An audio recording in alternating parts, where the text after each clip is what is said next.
off. So you mean to tell me I gotta put my pee away? Your what? My pee. I mean, yeah. I mean, no, not really, unless you just don't stand up, I guess. Good to know. Thank you. Thank you. The freedom really helps the creativity flow. Yeah. I'd probably need to You mean the turn this creativity juices? down. No. Exactly. Sheesh. Yeah, he's got the baby face. Yeah, I told you. I'm gonna be having a baby face soon. Tired of this shit. Oh, really? Yeah. Dude, if Go you... ahead, Ross. Join us. No, fuck no. I look funny. I remember seeing a picture of you somewhere, or maybe you shaved in college.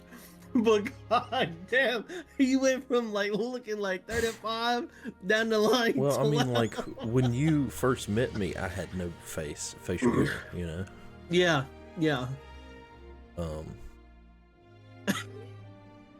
I think I'm seeing a picture of you in Boy Scouts squirrel. maybe in my head. Yeah. Because you got the little it's like a light brownish, beigeish kind of a shirt. And it's like kind of got a button up, I think. Right. Yeah, probably. If it's on Facebook, it's like...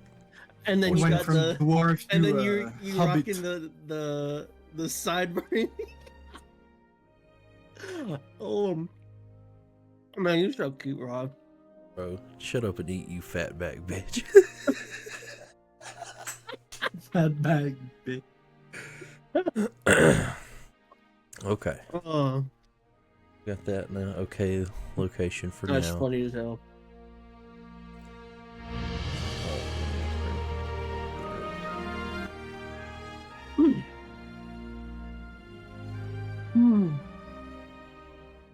Oh, that was funny.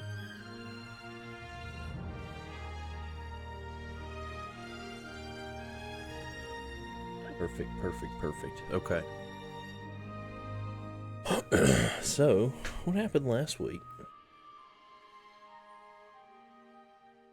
Mainly Did we do shopping. anything? No combat was mainly last like- week, right? No combat. It was Mainly just a shopping chill. and talking and going around. Explored and then we Thistle talked Bridge a little to, bit. Right. The multi-layered bridge / city.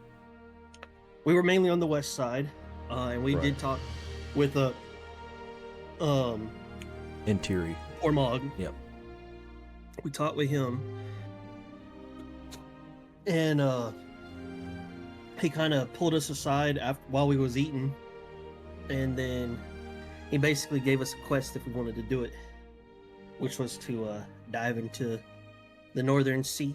Which I above think Thistle Bridge. coincidentally y'all were like, oh man, we should go diving for some stuff. Right. So I guess that worked out good. Yes, very much so. And he kind of just told you they had picked up on had detected something down there. It could be dangerous. There are like siren folk and sharks and eels. Natural animals and unnatural, more mystic things. But I think he had met with you at the night. You were gonna rest, and then in the morning. Morning time, you were gonna go for it. So I think he also mentioned something to the effect of like every person that they've sent down there, maybe none of them have returned, or something to this effect. I think he did mention that the one person they sent did, like, that's why. Yeah, I do remember saying something about that. Yeah. Which again, that's to reinforce the hostile. Right. That it could be dangerous. So yeah, is there any, like, since we didn't do anything, like, is there a downtime activity y'all would have wanted to do at the nighttime?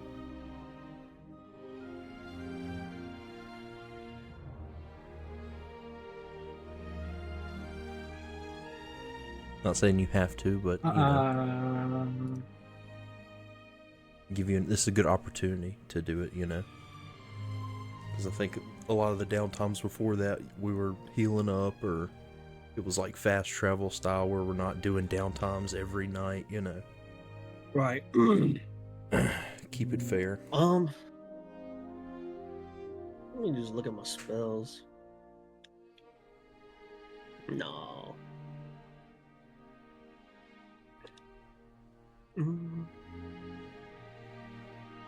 I mean, honestly speaking, I was just gonna do probably some flavor stuff, so I don't have anything serious that I'm looking to do. I mean, So, flavor I'm stuff good is on serious if you wish to express it. Then I believe last week I had picked up a book from Sea Scrolls called The Fall of Ilkalpis. Mm-hmm. And during the nighttime, I was just gonna read that and just kind of, before we go diving, just kind of see what I can read about. Maybe there may be something about in the book that might be helpful towards That's what I'm pretty smart. diving into. Yeah, I'm not gonna lie, I just came up with that off the top of my head. Okay, cool.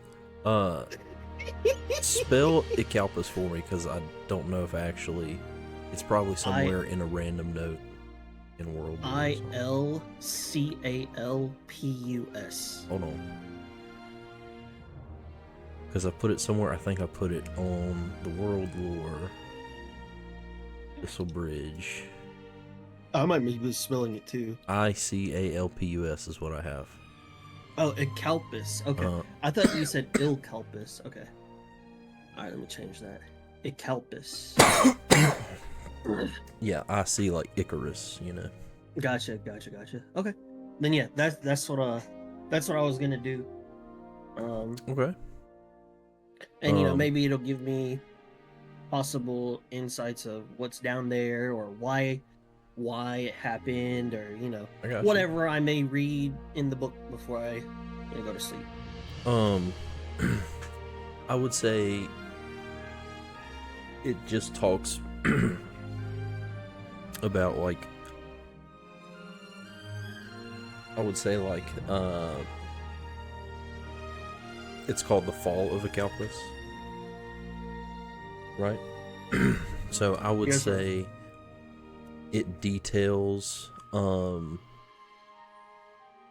short time of the Third Age and kind of gives a peering into the daily life of the city. It was a city full of like mages and magics, and like magical advancement was made in this place, and like it was a very advanced central kind of area to this part of the world. And essentially what happened is, like, in a last-ditch effort before the dynasty was defeated, they had regathered their forces and come from the north, and broke through, you know, the resistance lines and essentially destroyed the entire city. And that's why, kind of like, if you look at like a map, you know, it's kind of like almost like a huge crater there. Essentially, during the war, it got wiped off the face of the, you know. Holy sh! And now the ruins lie beneath Thistle Bridge. Okay, that was an awesome read. Hell yeah. That was an awesome read. I'd like Tuglow's in the room like, wow, start wow. On a new project. Yes. I want to advance my musket design, and so Okay. I'd like to start working on the firing mechanism. Okay, when you say working on it, do you mean actually building it, or like? No, I don't have the means to build it. Okay. But I do have the mechanical knowledge. You're just drawing. You're like making blueprints. Yes. Kind of like, okay, so you're refining the blueprints because you had made some already. So we'll say this is working on like refining. Well, the way I see it is that I have the general plan for how to make it, but there are two holes in it, like two white blanks. One is the firing mechanism, Okay. and one is the barrel. Okay. And so I would like to start working on that. Absolutely. Make a... I'll let you do finesse, or you'll probably want to do finesse or knowledge. Yeah. But since this is kind of like tinkering, you can make a finesse roll.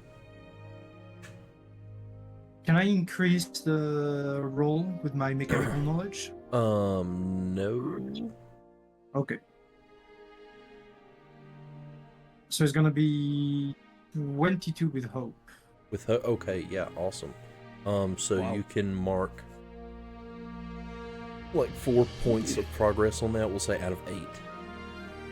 Okay. So you literally get in there and like get in the zone, and you are just it's just flowing through you. And you're just scribbling and getting it looking good. You get a lot of work done on that. What you'd like to do. Nice. Because yeah, success with hope is like good, you know, best you can get. What would I like to do? Is that a question or? No. Okay. Do you have a question? No, I do not. Okay, cool. Just making sure. Alright, so anything else? Preparation wise. I would like to. I think, Tug, it's important that we try to get as many hope as we can for the night, so we can rest. We can do the long rest. Hope style.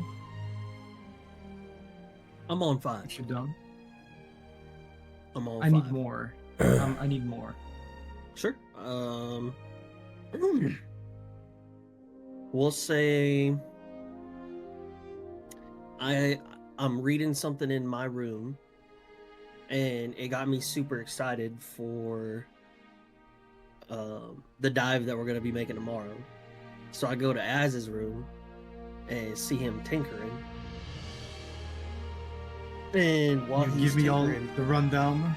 I'm just kind of like telling him. Samlin's in there too, and he's like, "Hey, I'm over here. Don't forget, bitch." I'm just kidding. Because Samlin will join y'all in your hope gathering session. Hell yeah. And so I'm telling y'all what I've The been debrief, reading, nice. and then kind of just have a good time of fellowship.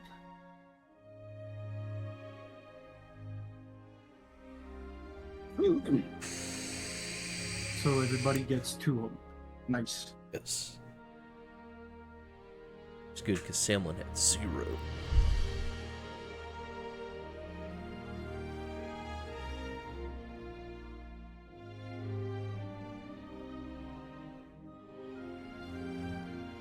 Okay, I'm nearly maxed out. That's good. Yeah, I'm juiced up, Cool. ready to go. And so with that, we'll say long rest is had. You wake up the next morning, gather what supplies you may need. I don't think... Did we have enough cards to... Oh yeah, make sure your cards are set to what you want them to be. As this is the start of a new day. I'm very...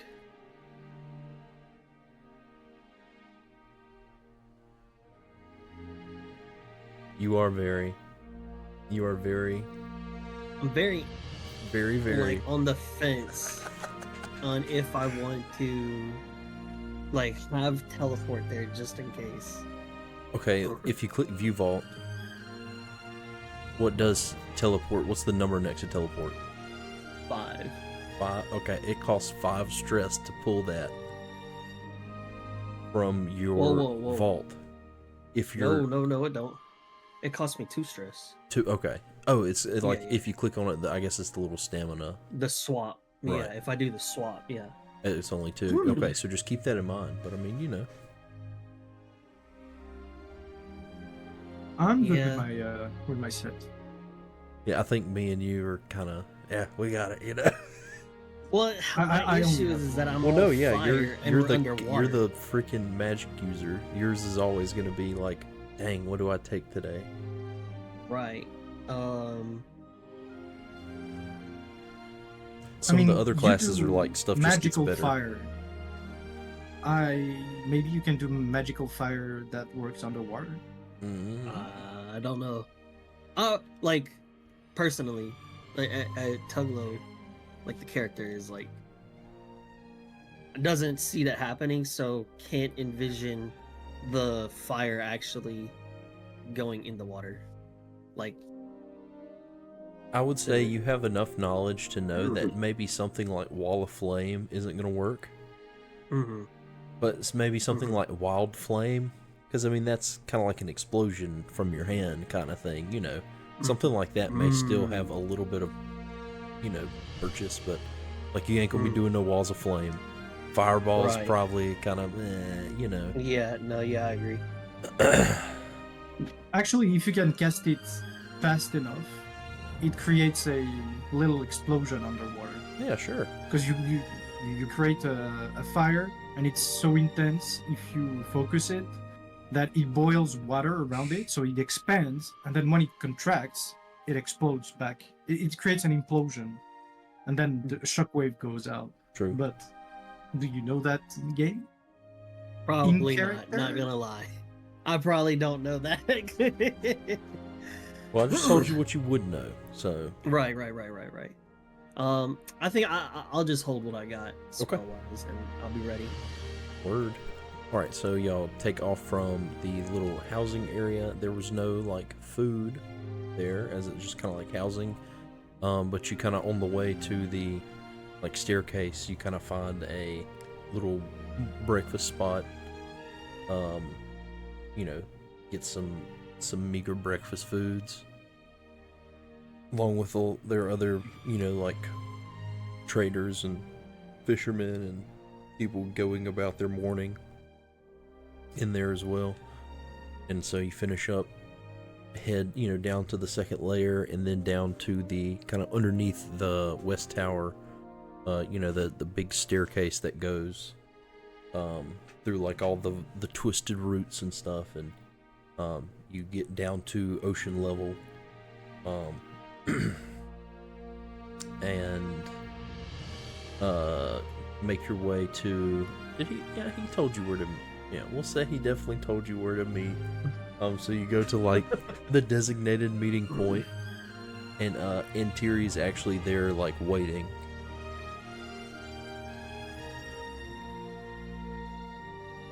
Good morning. This is kind of like... Master Pormog.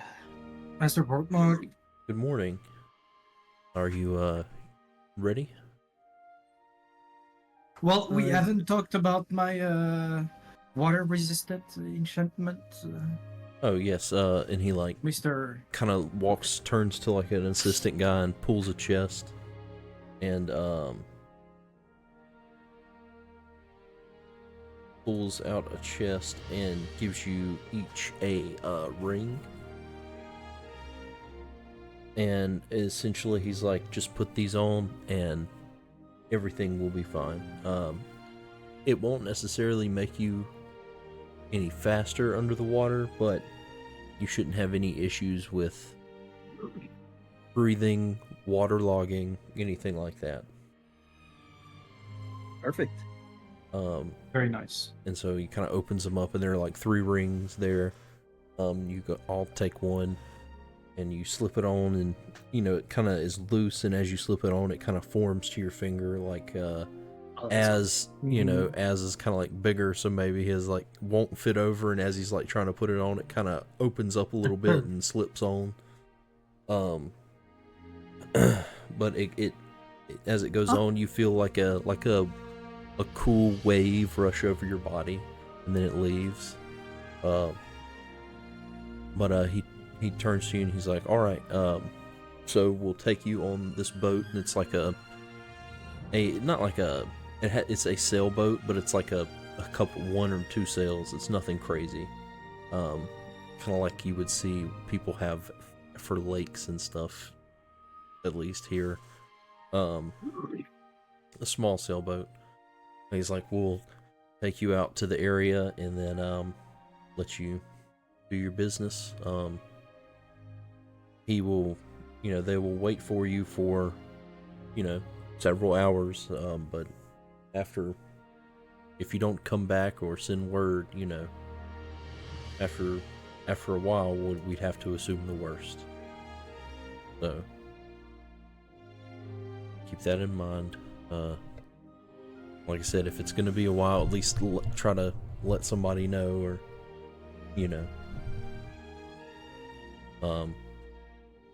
but anyway.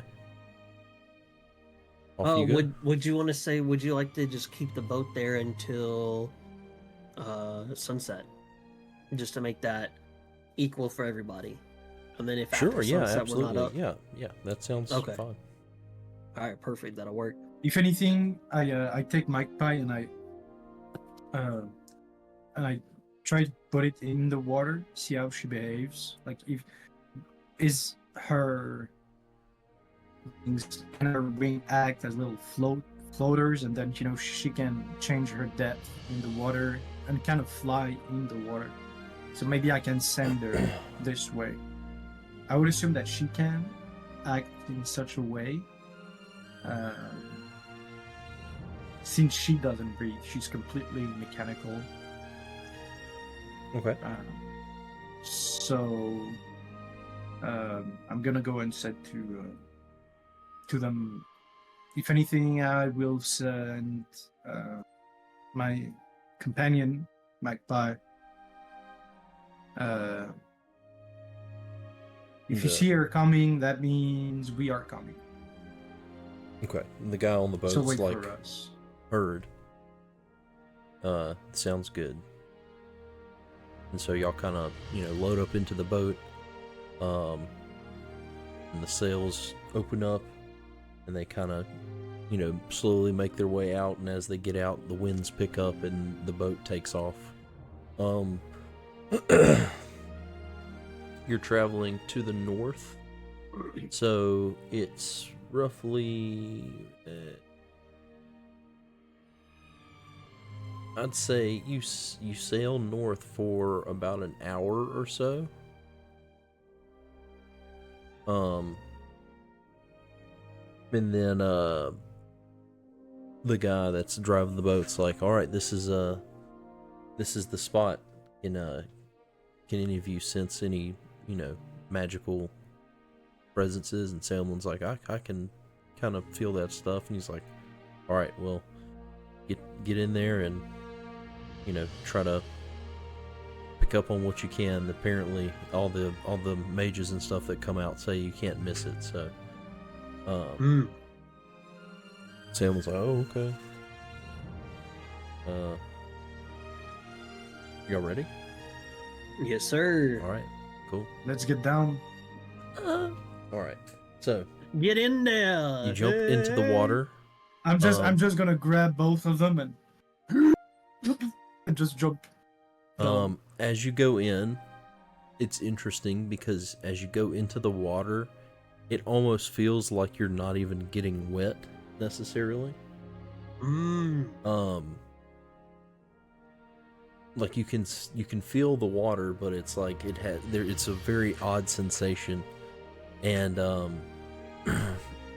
Samlin and Tuglow, as they go down, you're instinctually just holding your breath, and you're holding it, and Az isn't really thinking; he's just holding you and just going down, and eventually, you kind of begin to get that sense of panic going through your mind. I'm gonna mark a fear, and you and Samlin mark a stress. Okay. As you are like literally fighting to hold in your last bits of breath, and eventually it escapes, and instinctually you breathe in, and it's like you feel just like a cool rush, and then like you breathe in and out and in and out, and it's like you're like, oh, I can totally breathe right now. So it was a stressful situation, but oh, dude, 100%, 100%. that's, you know, that's what would happen if you're like, hey, all of a sudden I gotta trust this thing this dude gave me to breathe underwater. But yeah, like Az is just like not really thinking about it, just drop into the bottom of the water. As you kind of you sink, and the light above is like getting darker and darker. You drop for, you know, maybe 15, 20 seconds, and then you know, your feet hit the bottom. And you look up and you can just barely see a little bit of light, and it's very dark and hard to see in this area.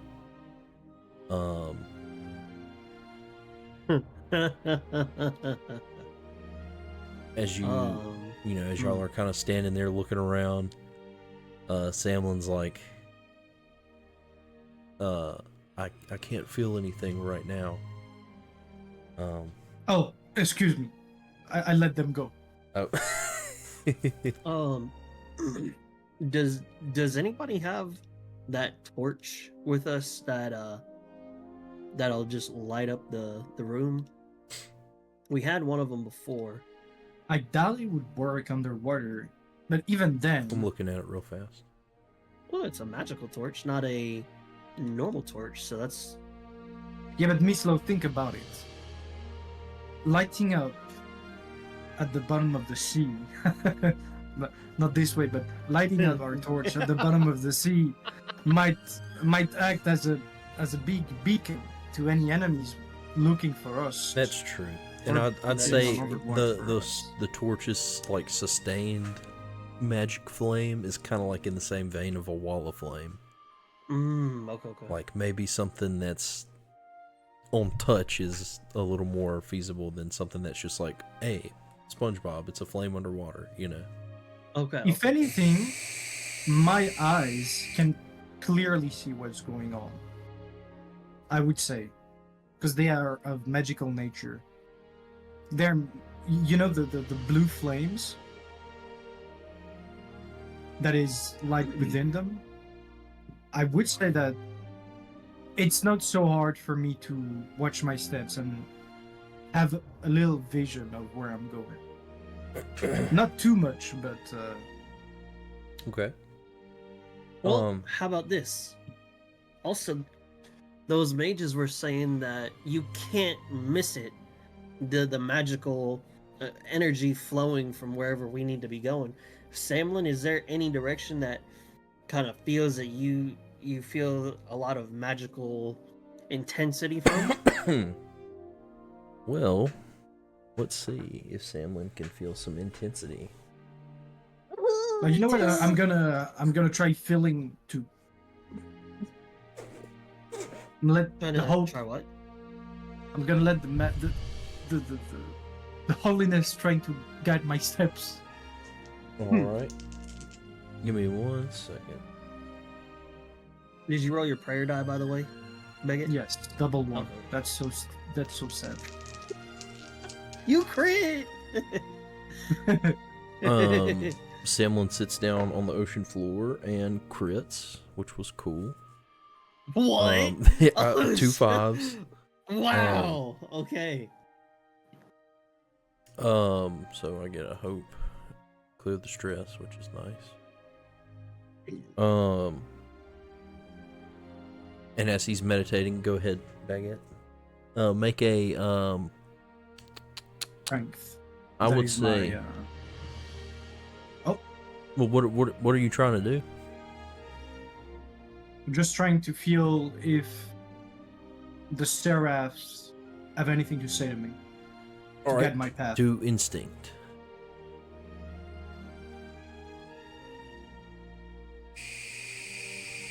Seven with fear. They cannot reach With that fear. They reach that deep. Hello, Reach. Yeah, you kind of focus in for a moment, and like as you're trying to focus in, a fish literally like swims up and thump, like bumps you in the head, and you're like,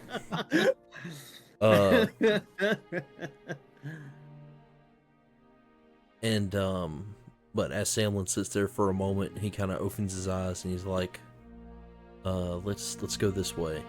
And then he just kind of points in an arbitrary direction, because at this point you're kind of like, oh, which way is what? And he goes and starts swimming in that direction. I'm just walking at the bottom of the... How are y'all proceeding forward? Are you attempting to be like quiet or stealthy, or are you just trying to like... Well, Tug doesn't make any sound with his ring, so that's a plus. True. I haven't turned on that feature per se. Is it like an activate once per day thing? It's spend a hope and then Gotcha. Until the next, like, it's in effect as long as I'm wearing it until the next rest. Right.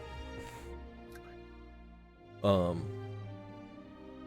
how are we? Well, I guess we're following Samlin. I would say like Samlin's leading the way.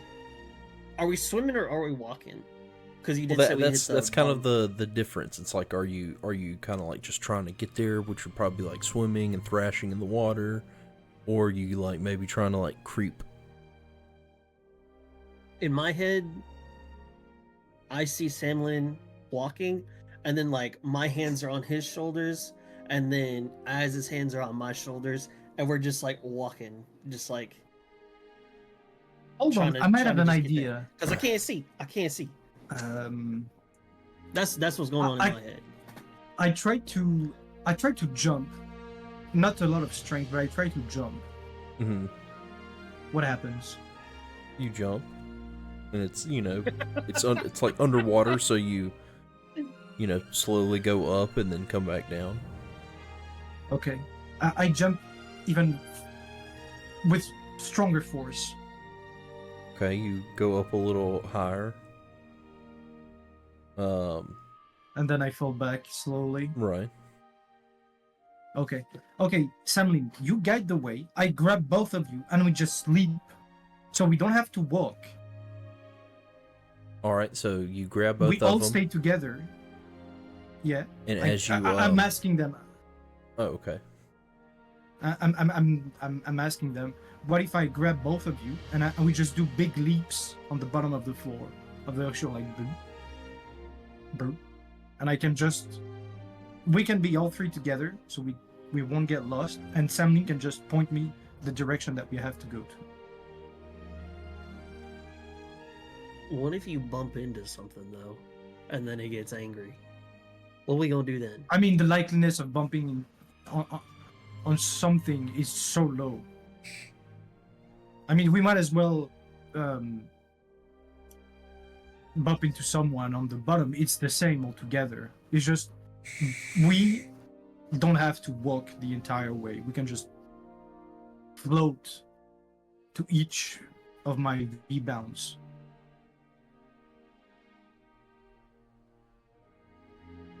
I have a bad feeling about this, but I have no other ideas of what to do, so I'll just follow along with Az and just kind of grab on to each of them. I'd prefer to be in the middle, so that way I like have someone to grab onto both sides. But you can be on my back if you want. You can just stand on my back, and I take Samlin and I put it on my chest like this, like a torch.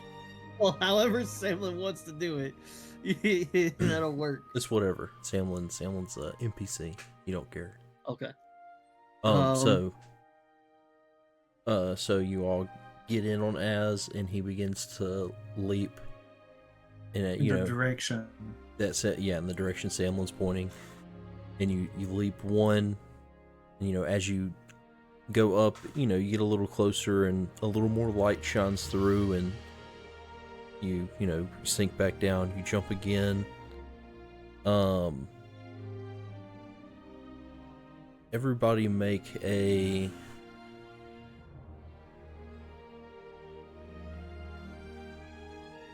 agility reaction roll. Actually, make an agility reaction roll. 4. What? Damn it! I got a 12, bro. So, you got a 4. You jump up a second time, and the third time, and on the third time, as you come up, as you're coming up, you see this dark shape headed towards you, and then with like blistering speed under the water, a shark comes out and smashes into y'all. Let's see if... Oh, Jesus. I'm gonna give him... Bro, that's just a shark, dude. Bro, he's gonna try to bite me. He's gonna break. He is gonna try to bite you. He rolled a natural 20. I'm not even fucking kidding, dude. I'm just gonna use a different die the rest of the night. What can he do against metal? He has like teeth. The rending bite passive of the shark. Armor is half as effective against damage from the shark's attacks. The sharks. Hold on. Just let it roll, and then I will deem something if I must. And let's just see what happens. Let's just see what happens. So he did a natural 20 to hit. I'm sure that hits. And I'm on his back, so I am in extremely close range. Well, let's say this. We're just gonna let everybody share it. Oh. All 3 of us. Oh, wait a minute. I don't like that. We're all 3 in a cluster, a bobbing, cluster of things in the ocean. So that's 11 plus 10, 21. 21. Plus 20, 41. 41. So 41 divided by 3. Rough it out. That's like what, 13? 13 and 13 like apiece. Everybody takes 13 damage. As the shark crunches down on all 3 of you. And you say armor is half. Armor is half as effective. Okay. So, does it round up or down? Okay, I just take an HP. Rounds down. Yeah, I'm gonna mark an armor. 3. Half of that's 4. 13. Ooh, I'll mark 2 armor slots. Oh no, hold on. Do I have Rune Ward? 13 is such an ugly number. 5. And Nice. it's so ugly that it's halved. Spend to hope. Choose Rune Ward. HP armor slot. Right, so basically your armor score is half of what it is. Okay, so a 13 halved would be what? 6. 7? 6. We round down for that. Okay. So then I would like to use my Harrowbone armor. Okay, so that And it says... that halves the damage. Right, so it'd be 6, right? Damage is, I think been rounding up for damage. But you said we rounded down for this one. For the armor slot. Like your armor, if you have like... Okay. If you have like 9 armor, your armor is now 4. So 3, 6, 9. Just I have to take get it below your 3 minor. armor and 1 HP. And we can take a short rest whenever it's okay. No, We're that's not, true. You can take. You do have up to 3 short rests, I think, is what it allows in a day. Actually, you know what?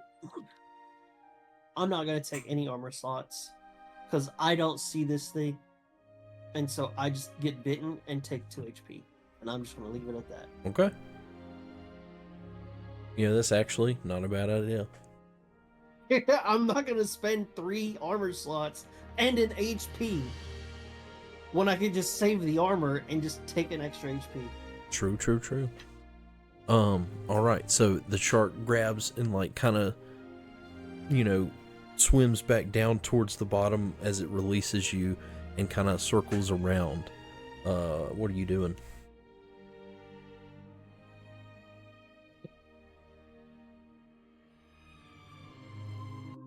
I have.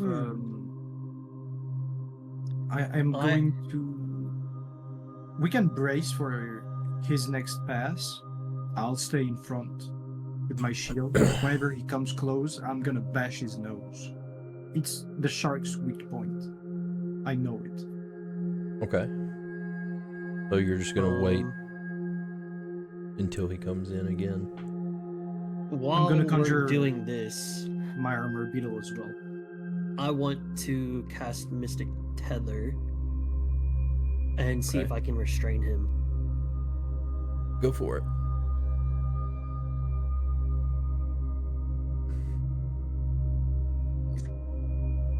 Crit, double 6s. Nice, so it definitely works. Mark your stress, but clear your stress for your crit. Take your hope. Oh, wait. And take your Hold on. You basically don't worry about the stress, but don't. Wait, no, I clear stress. But it costs a stress to restrain them. Now, see. No, the enemy marks the stress. Yeah. So I get a stress taken away.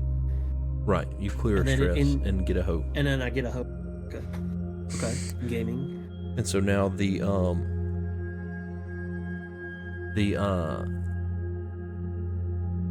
shark is like restrained in the air. You're in the water there, and it's kind of flailing around. He's maybe 15 feet away from y'all. I'm gonna take an opportunity and shot at it since it's being restrained. Okay. What are you doing? Shooting at him. Shooting at it? Underwater? Mm-hmm. Yeah. Go for it. Okay, question. Narrative. As you think you would know this, that shooting your gun underwater is probably not going to work. I was gonna say narratively, would he shoot at disadvantage? No, narratively it would be like, I'm just going to take I'm kind of trying, I'm not going to play with the action tokens anymore because I think it's dumb. But, you can try, but like, if you roll, it's still going to cost hope or fear. I'm warning you now that the gun will not shoot underwater. And since you have a experience called mechanical knowledge, you definitely know that. So I take out my gun and then I think for a second and I'm like, shit. Yeah, I should have exactly. bought some underwater range. Fuck. Well, never mind. A hand crossbow would have worked. Can you clap some rocks or something, or engulf it in some way to go like this? Does he have anything like that? Does Samuel have that? Or... No. Know what? I'm gonna send Magpie to attack you. Okay, go for it. That is the decision. That's gonna be agility roll. I'm gonna command her to just fly straight as an arrow to it. Okay. Like a fucking penguin. Okay. 16 with fear. Okay. 16 does hit. You can roll the damage. But as a result of the fear, he breaks out of the magical restraint. Go ahead and give me your damage. Magpie, as she comes in like a bullet, accidentally pierces the magical tether. She didn't mean to. It's just, she's not used to flying underwater, She's gonna get used to it, don't worry. What many people may call swimming. Right. You're doing There's the gonna sea be turtle 4 thing damage. where she's like... Oh, yeah. 4? Okay. Do this. Because this is kind of... All right. So as she cuts through the magical tether, she also kind of embeds into the side of the shark, leaving a little minor wound on the side. Right. But the shark is going to turn onto this little thing that has just come after it, and he's going to attack Magpie. 17 plus 2. So 19. I would need to use a different d20. Yeah, okay. It hits. So what? Magpie takes a stress, right? Yeah, she takes a stress.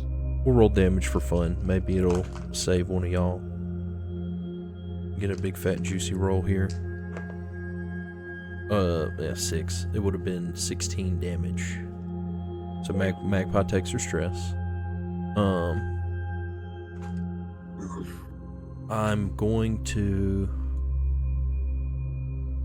I'm gonna spend a fear just to have the shark go again.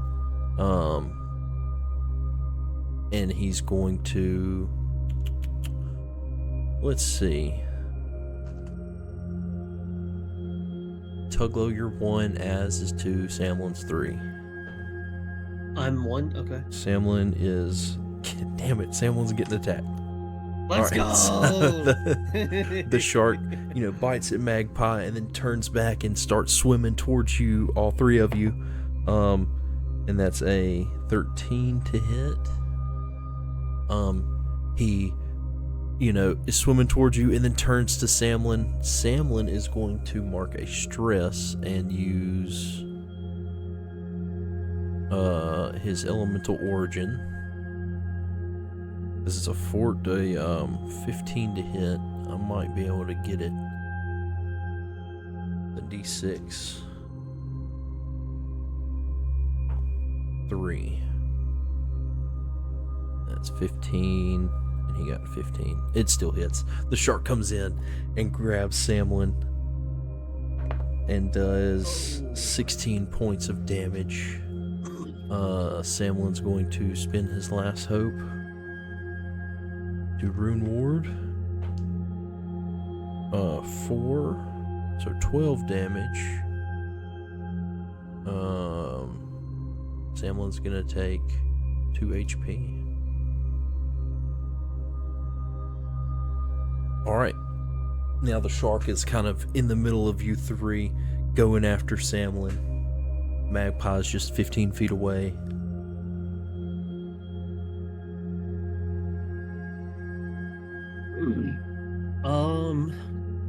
Can I use my scepter on it? Yeah. Alright, perfect.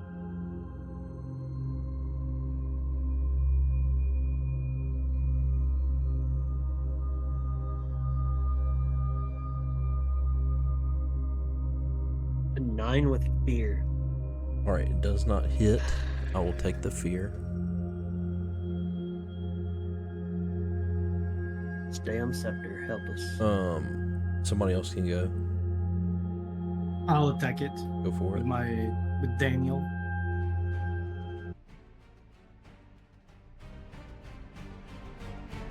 Seven. A little more. With hope. Oh, damn. Alright. Take your hope, but with the failure of the roll, I am gonna go ahead and go. The shark. We're gonna let him go after. Running underwater is a little bit difficult. Yeah. Yeah. Tuglow's 1, Az is 2, Samlin's 3. Shit. He's intent on getting Samlin.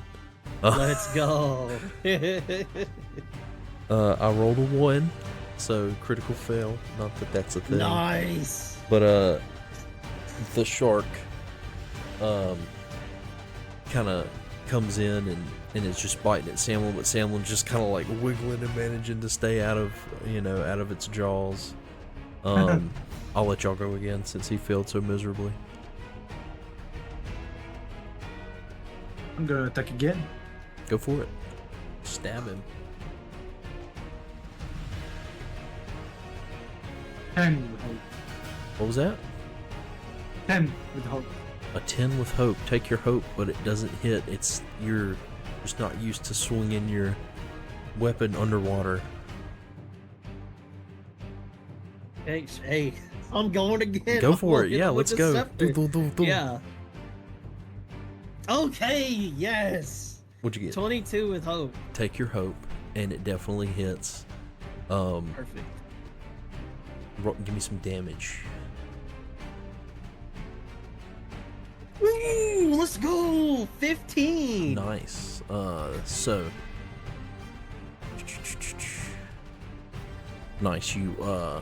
You shoot out the bolt of energy. It's not presenting as much of a flame underwater as you're like, maybe I should switch it up, and it's just kind of like a magical bolt of energy that can travel through the water a little bit, and it hits the shark, and you see a puff of blood come out the side, a minor wound. Okay. We in here. I'm gonna attack again. Go for it. But I will do my Ranger's focus, so I'm gonna spend a hope. Yes, go for it. Rangers. Please work.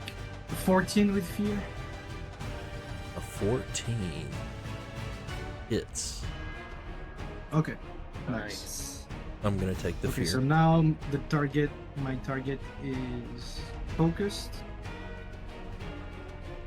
And all my devil droll also do stress.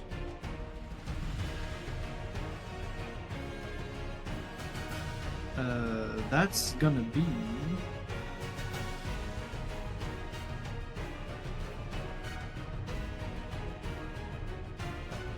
23 damage.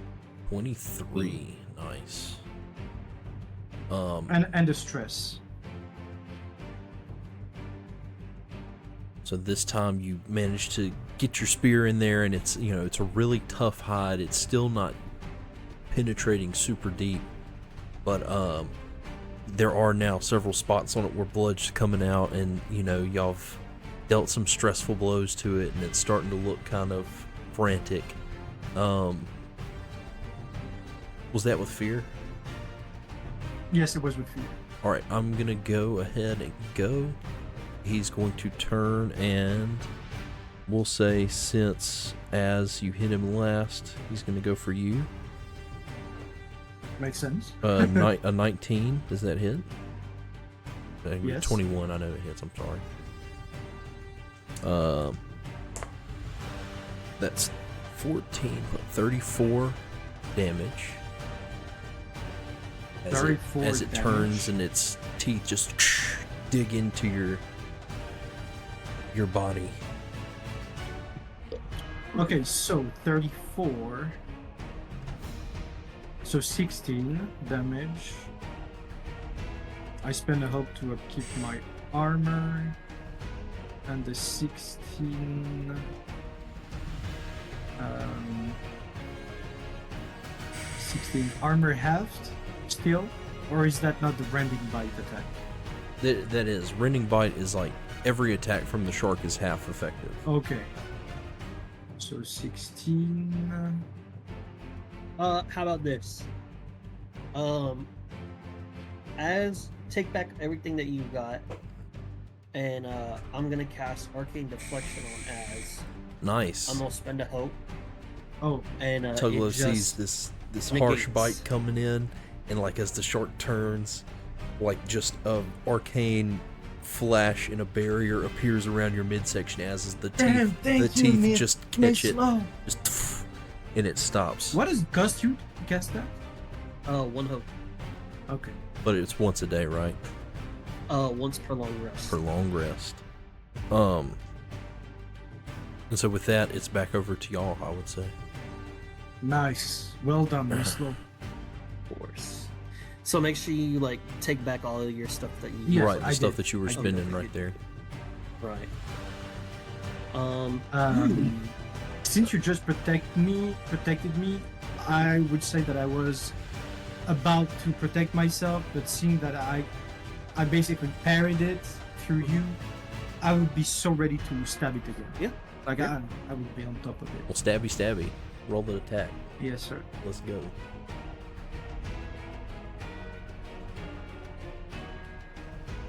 Uh, 17 with fear. That hits.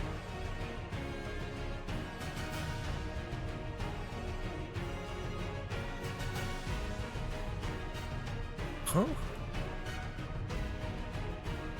Okay, never mind. I was just looking at some of my stuff. Would you get? 17 with fear. Okay.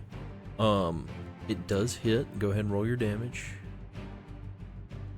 That's gonna be 19 damage and a stress. 19 damage and a stress.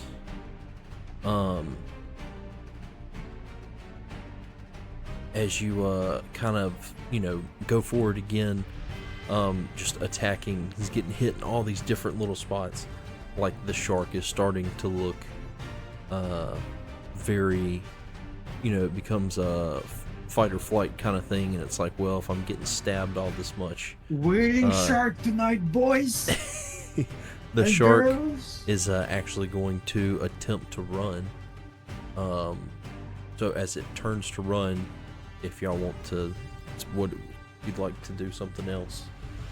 Yeah, as I see it about to It's run like away, turning and starting to swim away. I'm gonna cast Mystic Tether. Okay, go ahead, roll Mystic Tether first. Hold up as. Yeah.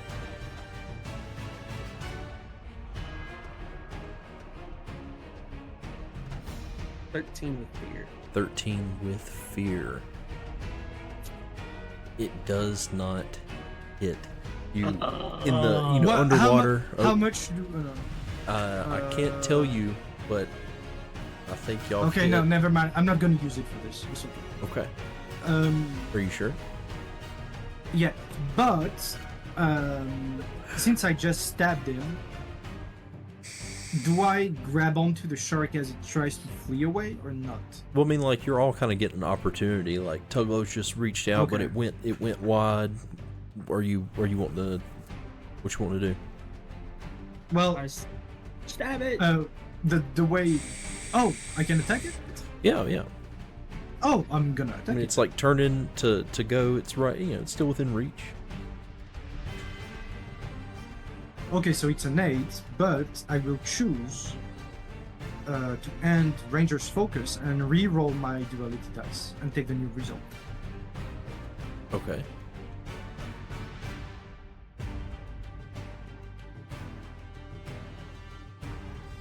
Fuck. That's not gonna be enough. 13? Nope. Shit. And it's just how narratively perfect. Samuel, you ain't got nothing for us, brother. Yo. Samlin will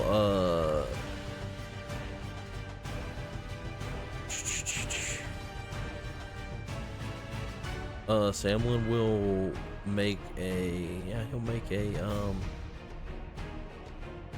oh, I mean, I can do that. I'll make a spellcast roll. I'll do Shadowbind. I would like to. That's a 14, a 15, 18 with fear. So I take the fear. It does succeed, and he is now restrained. He is restrained? Yep. Okay. Since he's restrained, just in case, I'd like to do slumber Okay. on him. Just in case. Just so he ain't getting away. Y'all just like, yeah, fuck this shark. Jesus Christ, bro. 7 with fear. So, 7 with fear. You see the as Samlin like reaches out in the shadows, like coalesce around the shark, and it like is being tightened. It like wiggles free, and the shadows break, and it swims off. Jesus Christ. With as much speed as it possibly can. So unless y'all are going to pursue it, we'll say it's done. I didn't know you were a. No way we can. chickens. No way we can outrun a shark in its natural environment. Yeah. I say we just get off scot-free and. We're just looking at the bottom of the sea, the shark just disappearing in the shadows. Yeah, I'd rather we just, go. Yeah, Samlin just keep leading the way, and let's just pretend nothing happened. I grab onto You all. Let's go again. Maybe we bump into that one. We can finish him. You so you kind of make your way for a little bit farther, and as you come to a spot, someone's like, stop, and y'all stop, and he's like, it's up ahead, maybe 150 to 100 feet. Do we see anything? Do I see anything? Lights. Hammer's action. Like Hammer's action.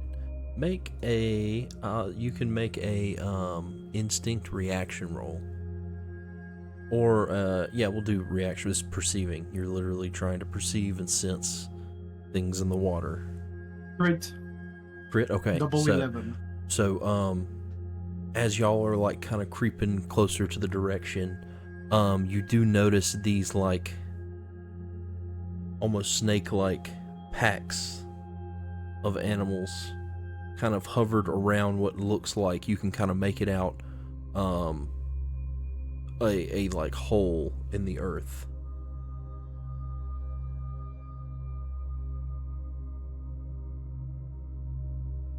Okay, everyone. There is. They hear you, and no, I'm just kidding. Go ahead. There is a bunch of whatever swimming around above what seems to be a hole in the ground. So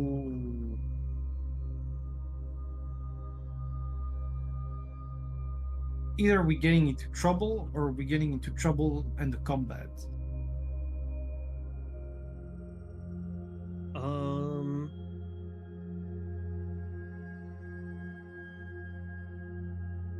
Do you still have your cloak on you?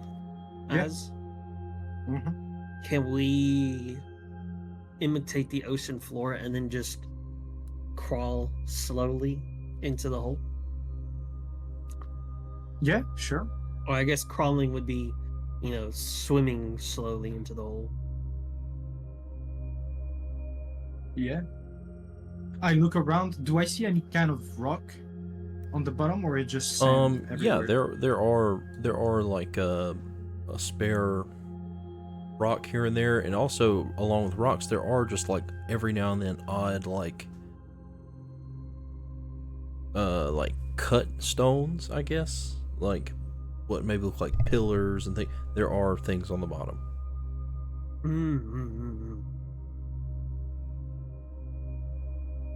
What I can do is disguise ourselves as a sea rock. Okay, so you use the chaos cloak. Yeah. And change the texture to that of rock and kind of try to match the color of what you see. And I just do it a Samlin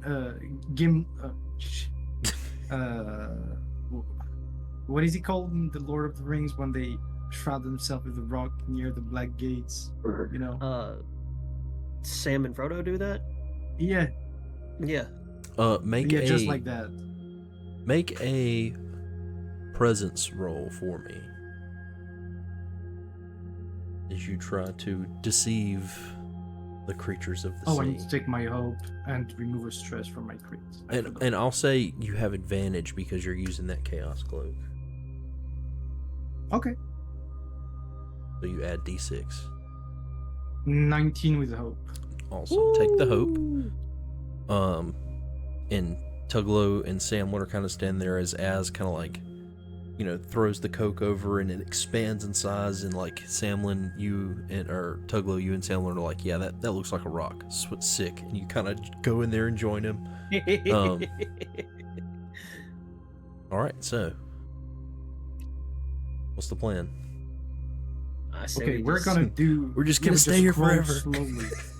Yeah. Okay. So for this, basically what we'll do is we'll do a group presence roll. Or no, this is going to be a group finesse roll. Hide. Yes. Agility. Yeah. Okay. Oh yeah. Hide. We'll do finesse. As you can be the leader. We're gonna give basically Tuglow and Samlin will roll. Where you're trying to beat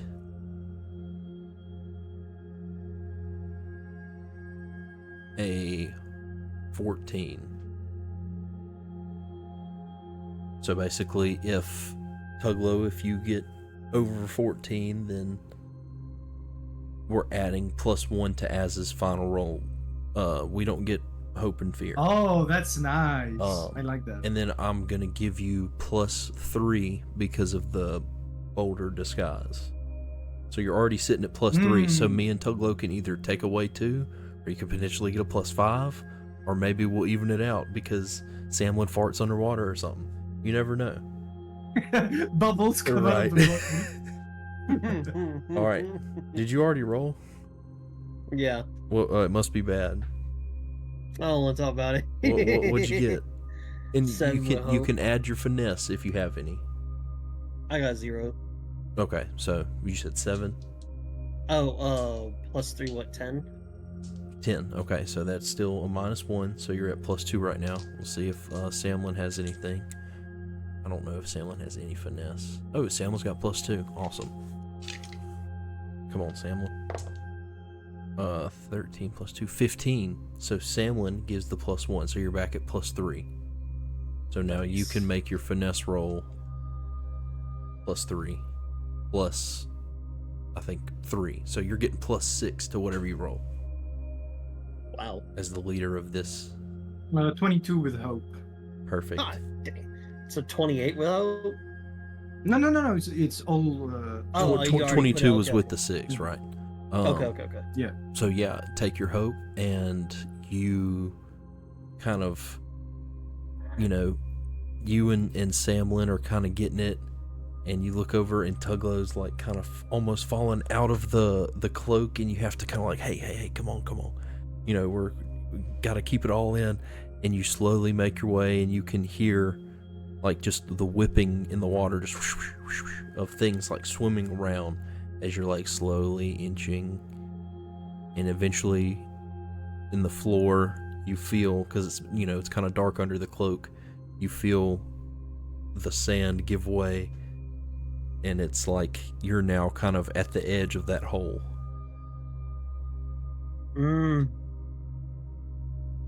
I look down at the hole. You see like a faint bluish glow deep within.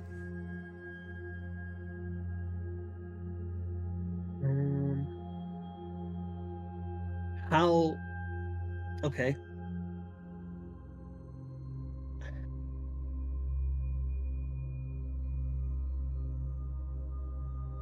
I've not used this before, but I'm going to use Magic Hand. Okay. And it says you can reach out with a magical hand the same size and strength as your own to anywhere within far range of you. Far range, okay. And I'm going to take the magic hand and see if I can grab onto the blue light that we see down below. As you go, you see, the spectral hand, almost an exact copy of Tuglow's hand, as it kind of shoots out and kind of travels down into the hole and travels and travels and travels. And then it hits a point where it stops. And it looks like, but from your hand you get a little perspective that looks like an opening of some sort. As your hand is getting close to it, you're like, okay, that's like way bigger than my hand, Oh, okay. And it's like, you don't think it's necessarily an object, or it's more of a light coming through an opening, maybe. Okay. So after I see using your stuff, after I see it kind of give perspective to the magical hand that I produce, I telepathically tell Az and then Samlin afterwards, like, hey, I don't think that there's an object down there. I think it may be an opening to something, or there's some kind of light coming through from somewhere.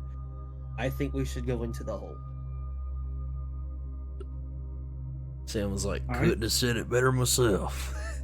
Hell yeah, brother. Hell yeah, brother. Getting that Both hole. of you go ahead, jump in.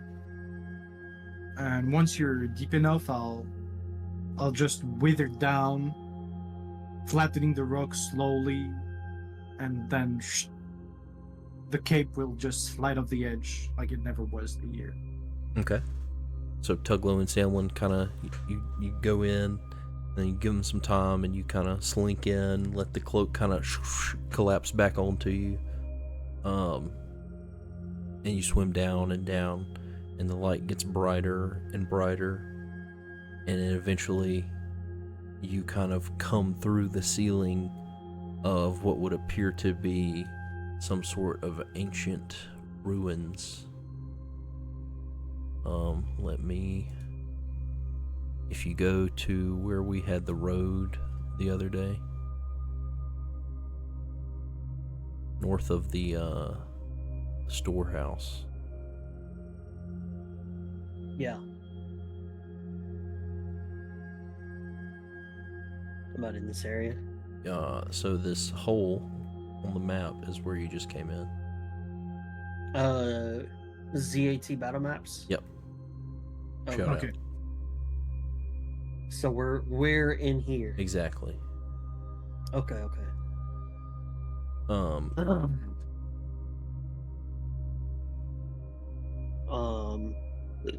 Let me go grab us. Cause we're all right, yeah. Where's Magpie? Okay. Stupid bird, come on now. Hey. Hey, it's my bird. I'm talking about my bird. All right, so there's everybody now.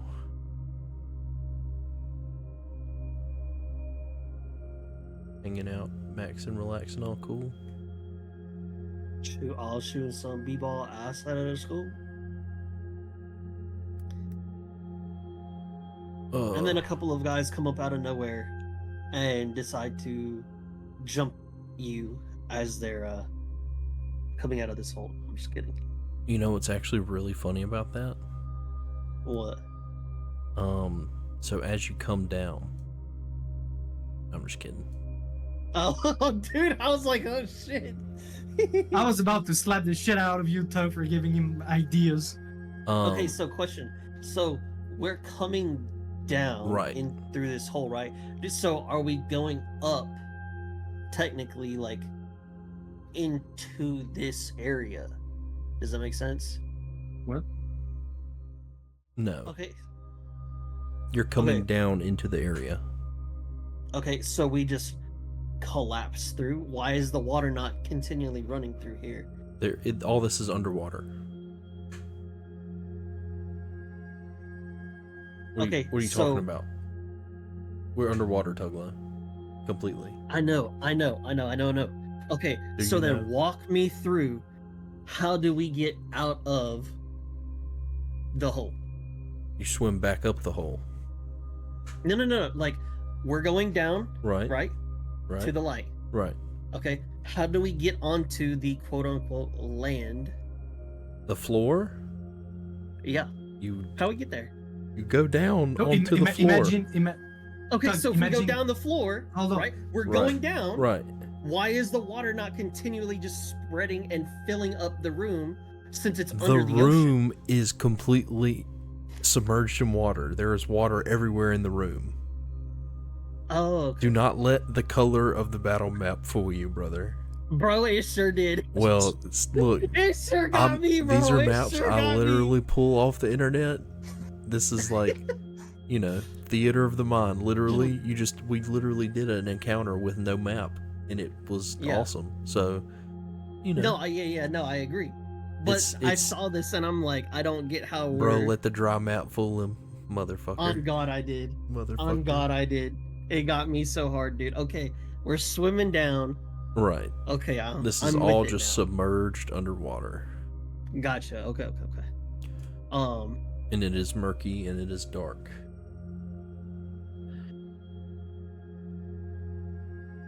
I'm gonna take this.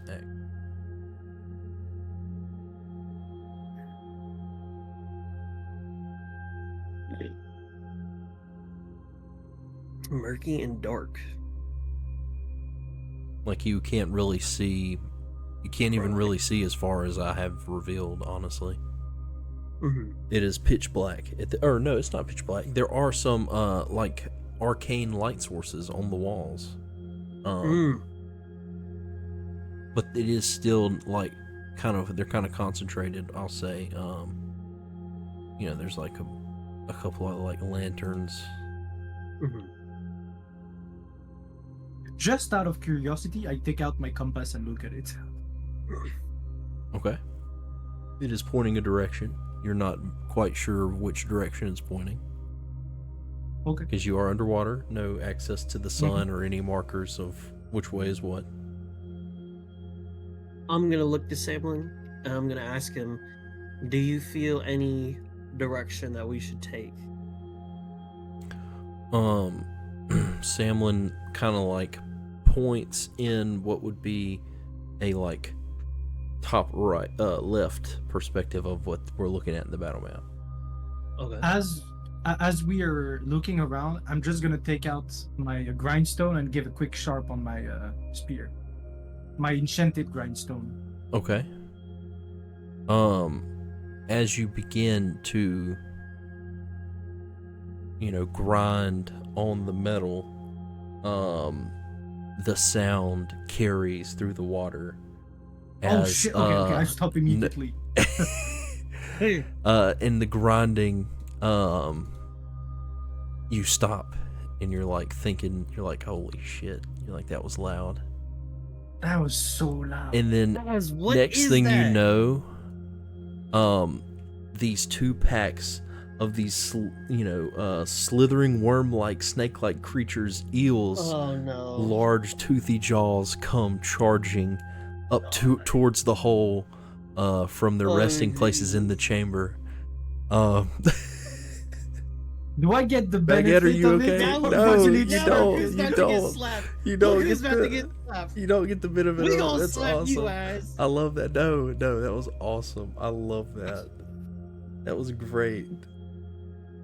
Okay. It didn't took a use off of it, right? No, I'm not gonna make you fucking hell no. You scratched it like you were like shit, and then and then they come swimming in. So what what's up? So, or I'll say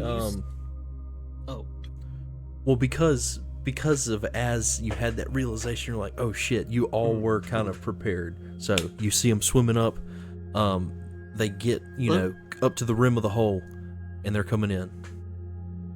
Ooh. So question, when you say like, if I were to cast like Slumber or the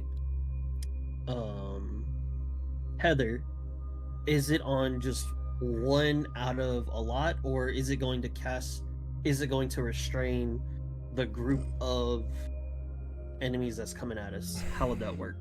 Let me look. I just want to know, like, you're good. Slumber makes spell roll against a very close target. So Slumber, a very close target. Right. Mystic Tether, a target. So 1. Right. So the dude on the left. Oh, you're talking about because it's a horde of enemies. These are hordes. Yeah. So one thing affects all of them. Okay. Cool. Because we're mechanically treating them as one enemy. Cool. But these are, for Theater of the Mind, 2 swarms of electric things, eels. Yes. Okay. I'm going to see this. I'm going to panic, and I'm just going to try to put one of them to sleep. Okay. Left, right. Just because there's so many left. Left. Okay. That's the one that I. Give me in a my roll. head, I see left first. 22. 22 With fear. Of course. with fear. With fear. Okay, I'll take the fear for now. I will be merciful. So. The left but it one is does asleep. it does succeed. This one here on the left. It says that if they're asleep until they take damage, or the GM spends a fear to awaken them. Right. So you reach out and cast, and there's like a pulse of arcane energy, and that whole group of eels just kind of goes from thrashing to just kind of like, as they're all currently asleep. I'm gonna start hacking at it. Which one? The sleep one? The one. No, not the sleep one. Okay. Eh. You can go ahead and you can move up to him if you want to, or I think doesn't Daniel have very close, so you can. I'm just gonna choose this. Yes, but I'm still gonna move ahead, put myself in between the enemies and Semlin. Okay. Have Magpie still in my very close range for the bonus, and I'm gonna spend a hope to cast Stranger's Focus, and I'm gonna whack at him. Okay, whack. You're gonna whack it? He's gonna whack it. Hey man, save that for off 9, brother. What was that? 9 with fear.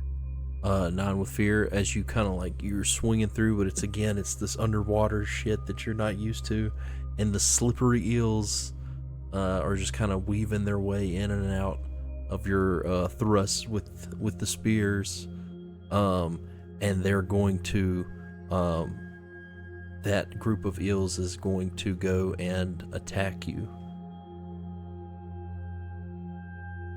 That's by design. I'd rather they attack me. Totally on purpose, guys. Totally on purpose. He has +0 to his attack modifier, so 8 to hit. I don't think that hits. 8. Unless you can do something. It does. No, it does hit. It does hit. Right. It does? Yeah. Okay. Rip. I have 6 evasion. Right, so. right. That's why I was like, huh? 2d10 plus 4. 12 plus 4. 16 damage. Let's look real fast. Do they have any kind of gimmicks?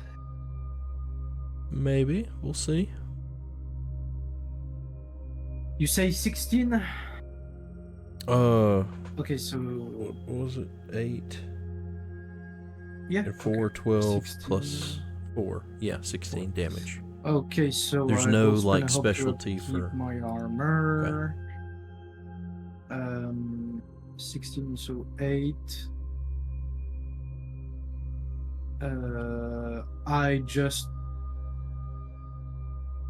spend an armor slot and take no damage. Okay. The other pack, like a jolt of electricity shoots through them as they're awoken, and they're going to move into. They swarm around Samlin, and they are going to. What are they about to do?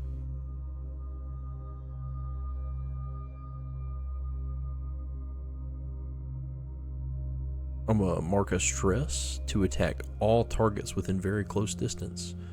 So this one swarm kind of centralizes on Samlin and just goes absolutely insane on all of you. The swarm can be on top of Samlin? Sure, yeah. Okay. So It casts Thunderbolt and hits all of us. it is going to attack everybody. That is going to be a 7 to hit. I think that doesn't hit anybody. But no, it hits me. Right, but I'm sorry.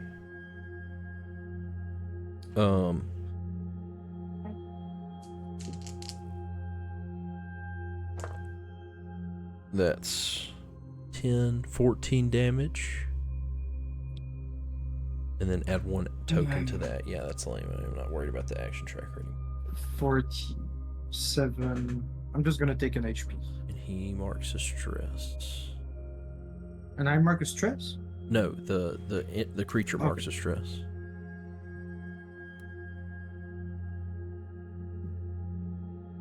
Yeah, we'll say he's there. That's the same. Yeah, he can still hit everybody. Very close. So I see this thing just kind of attempt to shoot at us after it had just been awoken, and my focus is still on this one, and so I'm going to use my scepter and try to hit at it, blast it a little bit. Blast him. And I do 24 with hope. Take your hope. Definitely hits. Nice. And I do 18 damage. 18. With that, you see roughly like 4 of the 10 eels that are there get, just blasted and splattered, the red mist in the water as your bolt of magic energy zaps them. Let's go. But there's still some left in the swarm. Anybody else do anything? Okay. Yeah. Samlin will. Yeah, I'm gonna. Okay, go ahead. Go ahead. No, go ahead. Go ahead. Samlin's gonna attack. Preservation blast.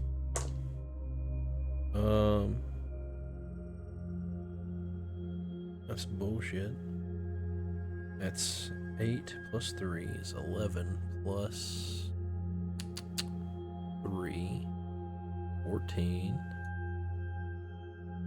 Oh, that does hit. Nice.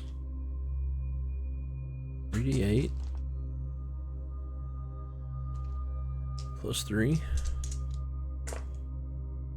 5, 5, 6, 16 plus 3, 19. To the eels that were right here in front of him, up in his grill. As Samlin also kills 2 more. There's only like a couple of eels left in this one pack, and they seem like less of a threat. Nice. Let's go. Just a I'm few gonna try to stragglers. finish them off. Okay, the ones over here. Yeah. Okay.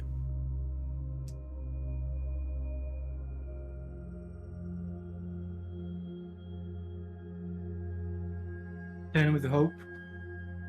A 10 with hope. You take your hope, but these last 2 remaining ones are just managing to swim around your strikes.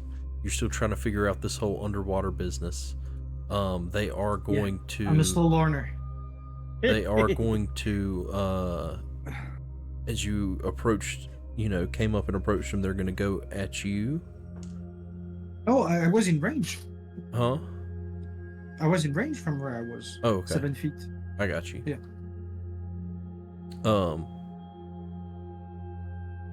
Then they will go for Samlin. 13 to hit. Samlin is 12. Mark of stress. Plus 2, so 14 evasion. Samlin manages to evade the bites of the 2 little stragglers as the full pack strikes you as with a 9. Pretty sure that hits. Mm-hmm. You're doing d10s. 9 plus 4. 13 damage.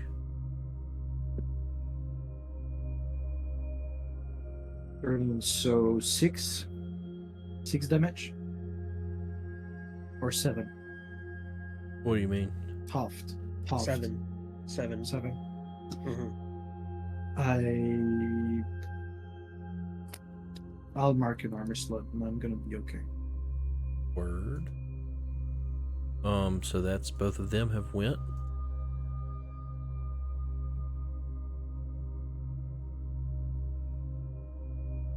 What's up?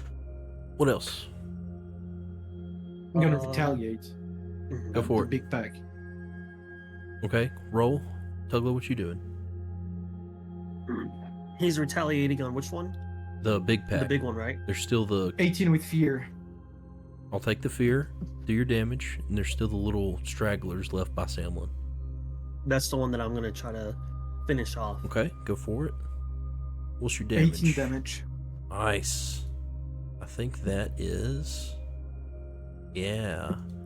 You managed to cut through about 4 of the eels. You're finally figuring it out as you manage to slice a couple.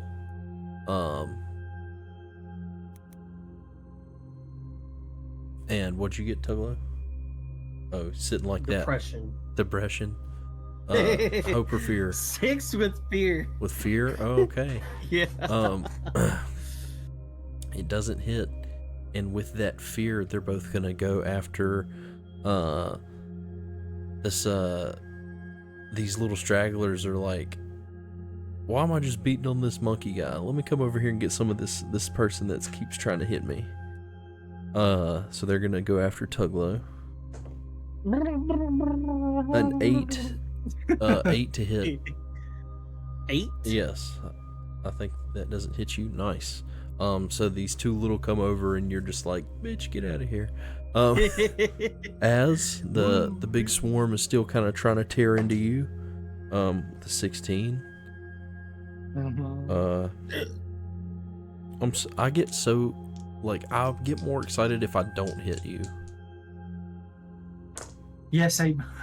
16 Yeah, same. plus 4, 20 damage on that one. Is a couple managed to latch on and get good purchase, and you feel like that's bolt, perfect. the bolt of electricity. I use my armor. I'm cool. Nice. You just kind of shrug it off.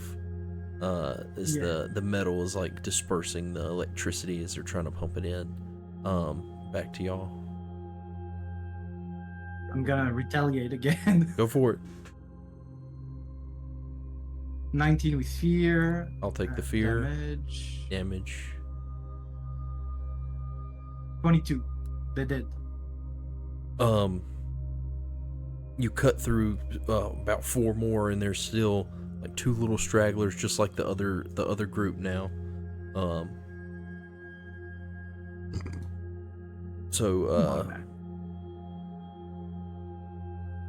It feels like a boss fight. Yeah.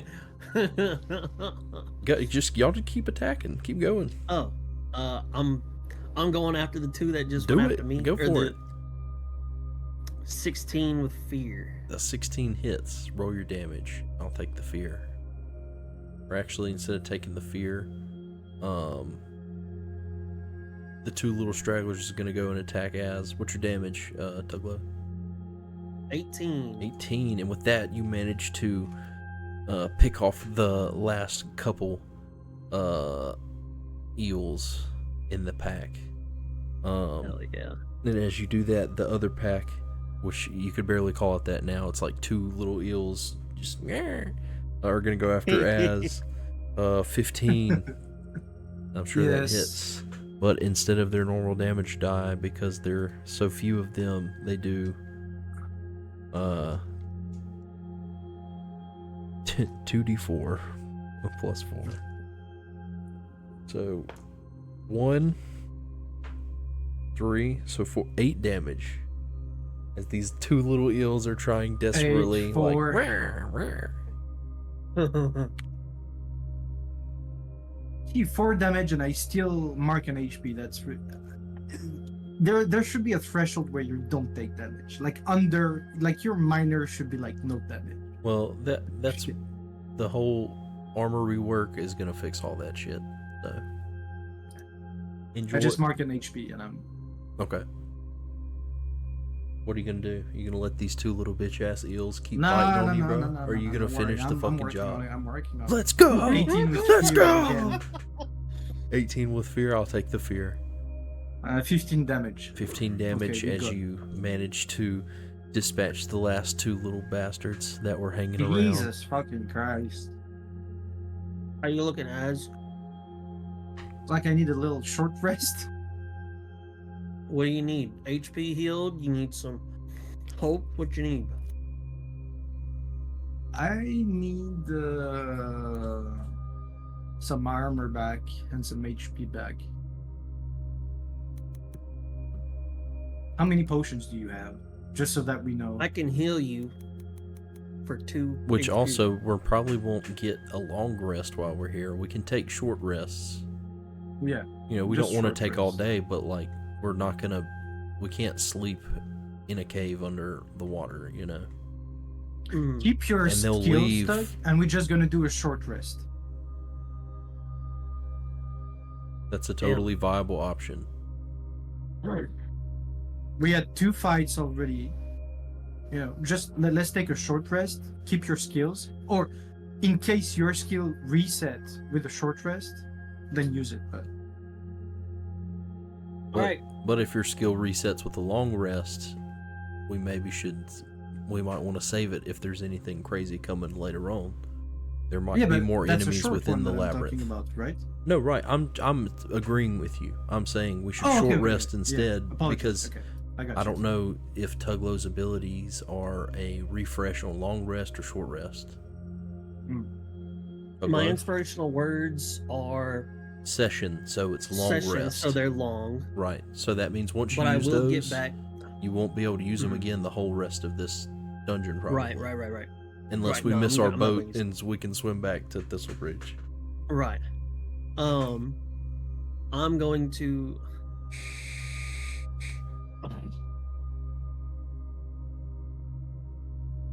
I kind of don't want to take the short rest, but since y'all two are going for the short rest, I'll take the short rest. Why is it that you don't want a short rest now? Tuglow feels a looming sense of urgency because I don't know what time it is. I don't know how long we've been down here because I can't see any light.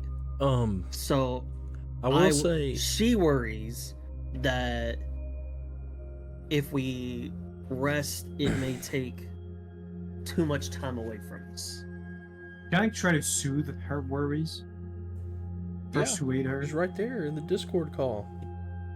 Come on, Miss Low. You're not rolling. Talk to the bitch. We jumped into the water. We jumped into the water. We fought off this little shark. It wasn't so long until we jumped into the hole, and we're just at the bottom of the hole.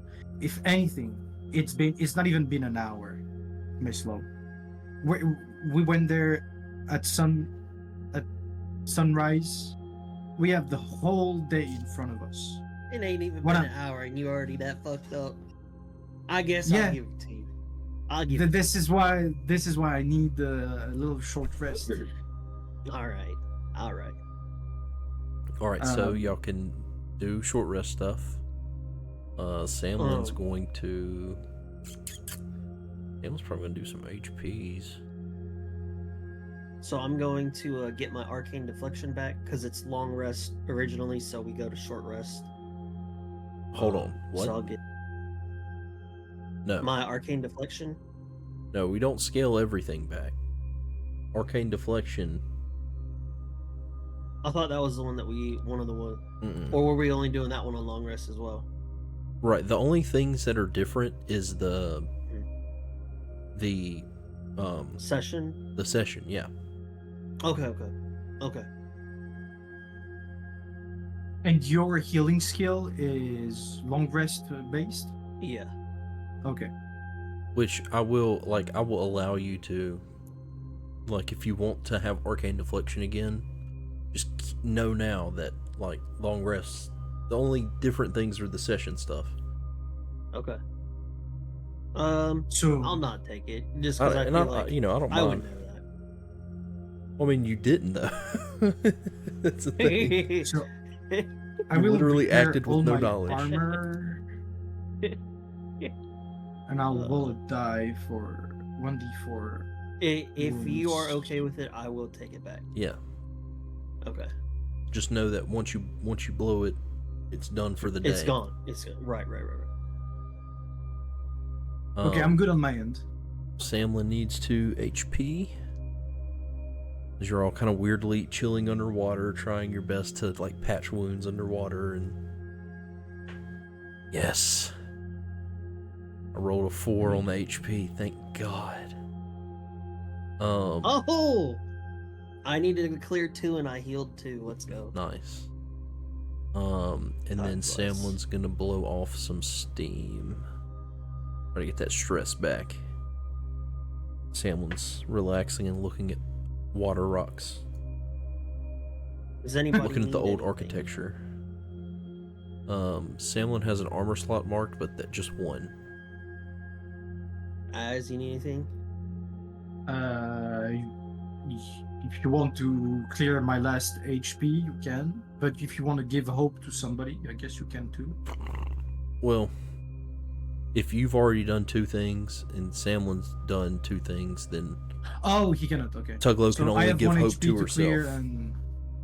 So you can either clear as HP my armor slot, or you can give yourself some hope to maybe help us out later. Well, I'm full of hope. Oh, if you're full of hope, then I mean, help Az. Okay. Or Samlin. We'll do that. One of them 2. Thank you. Yeah, no, you don't need to roll. Yeah. No. I'm saying I'll help you. Right. Az. Well, he was just saying you don't have to roll because the lowest you could get is 1, and he only has 1 marked. Right. Correct. Perfect. We're so big brains. So you all kind of sit around and try to keep quiet, and as you work on patching armor and health, and Tuglow kind of helps Az patch up a little spot where one of the eels had bitten into a joint or something, and with that you you kind of see the chamber before you, the light illuminating part of it, but there are some like walls and things. Mm-hmm. I want to look at the ground, see if I see some steps into the sand from the previous person that went in and was lost. You do not see any trace of any person. You see rocks, algae, like underwater plant life, things of that nature, but no human remains in this area from what you can tell. So if we need to go to the top left according to Samlin, let's just hug the left wall as much as we can and just walk that way. What do y'all think? Yeah, just like I see this little corner down there, and I just want to go in and see if there is anything here. Corners are always... There is a pile of rocks.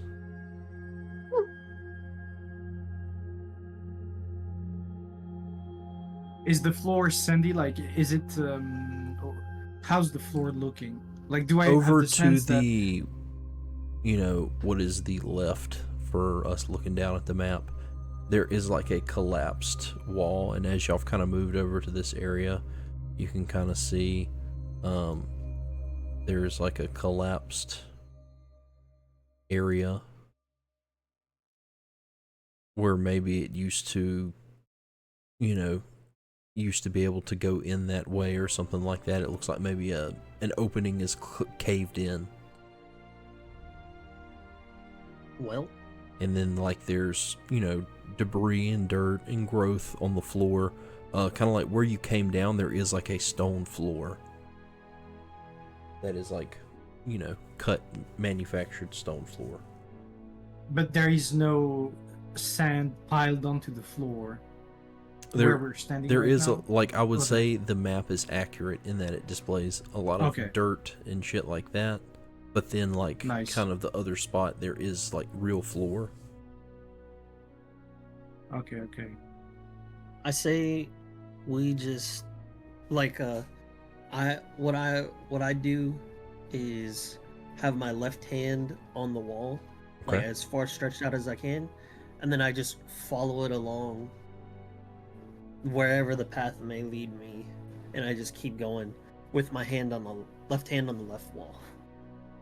And that's kind of how I will venture forward. Okay. So it would look like that. Right.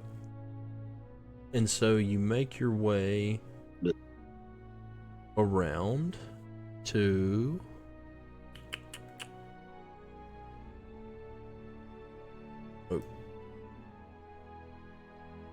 come here.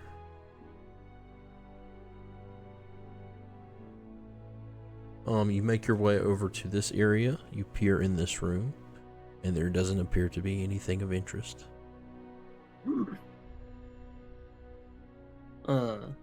I'll just continue with the left hand. That's all I'm doing the whole time. All right.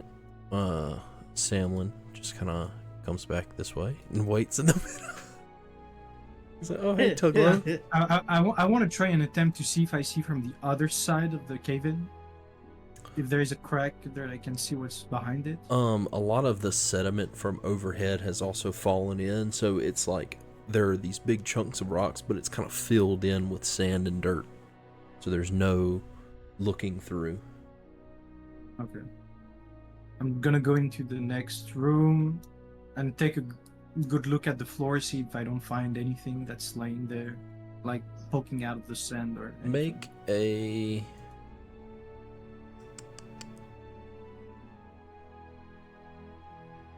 You can do knowledge or instinct. Okay.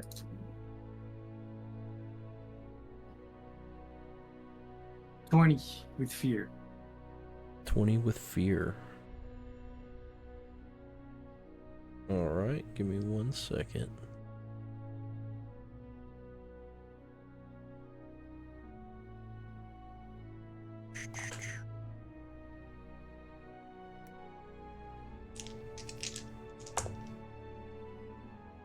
Um, 11. In between the murky sand, you see a ring half buried. Bruh. Oh God. Oh God!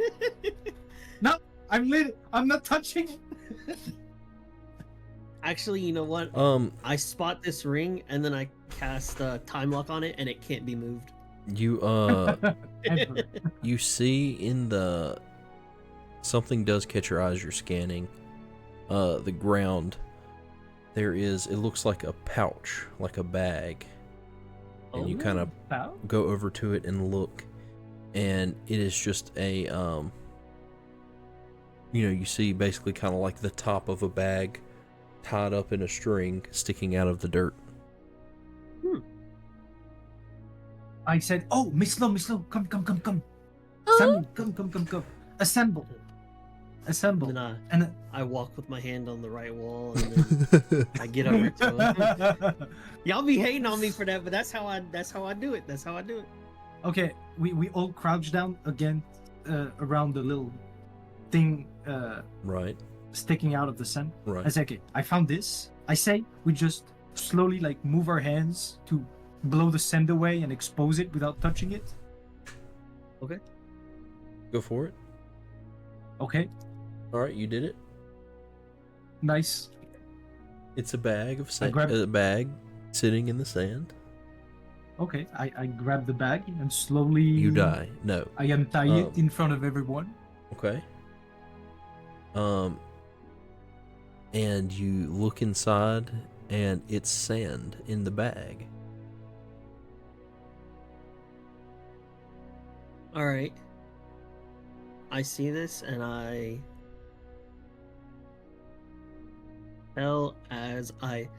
feel like you should tie it back up and leave the sand in the bag, because that sand may be precious. Oh, because maybe otherwise, why is it bagged? Yeah, and then someone's like, yeah, I mean, that's magic sand. And I sense magic coming off of it. Oh. Has to be. Samlin, can you try to sense what it could be? So, as I say this, sure. I try to not disturb anything, tie it up neatly back. Samlin got a 17 with fear.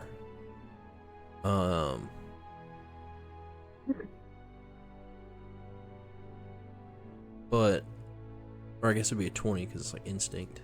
Samlin's like, he takes the bag and opens it up and kind of like, sticks his hand in it without, he's trying not to like let the sand fly out of the bag in the water.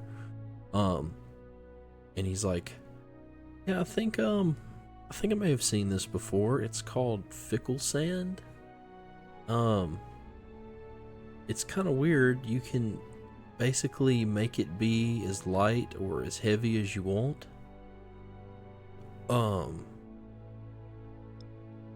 And you could, blow it in someone's face too, I guess. But and he's like, here, and so Samlin will try.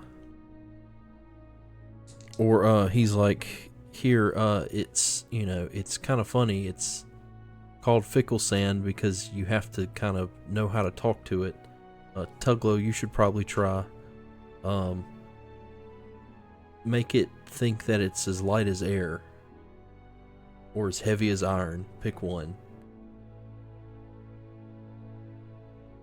And Samlin kind of hands the bag to you, Tuglow. And you can make a presence roll. Okay. And so, you can try to convince the bag to be heavier or lighter than it should be. Okay, so I'm gonna try to go for heavier than it should be. How heavier? And how heavier? Hello, Mr. Sand. Samlin's like, the more exaggerated, the better. I would say heavy enough to where, as I'm holding it, it kind of like, when you get added weight, you kind of like you try to catch it underneath it. Right. Like it makes me have this kind of reaction. And I rolled an 11 with hope. An 11 with hope. You can take a hope. Yes. You had to beat a 10. So. Okay, let's go.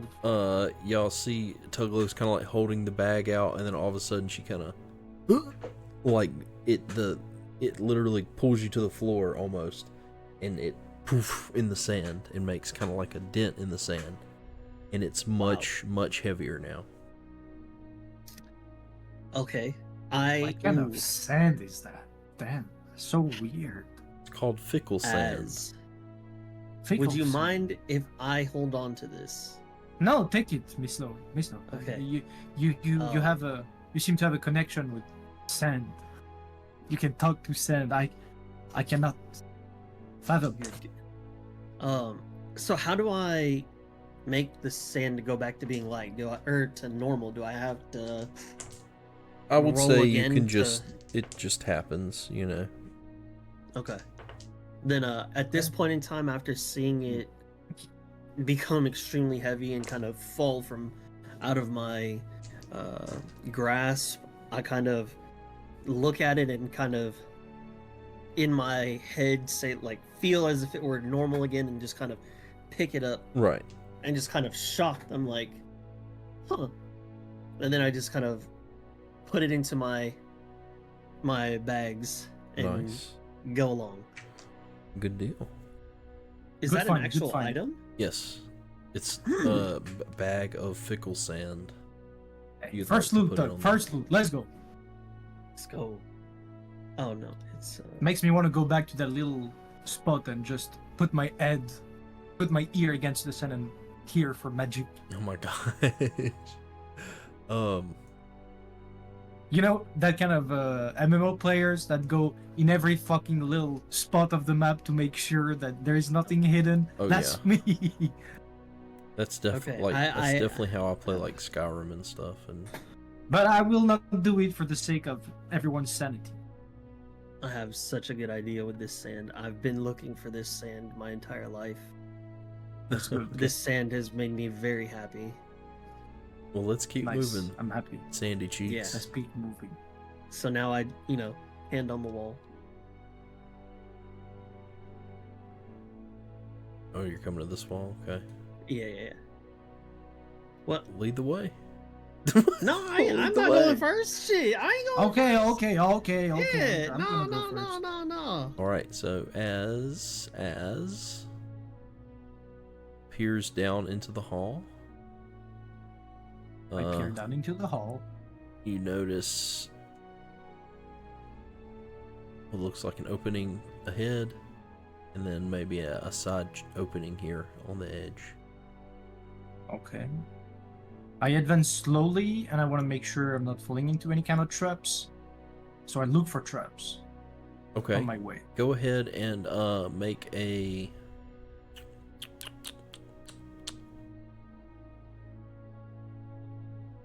knowledge. We'll say knowledge. Analyzing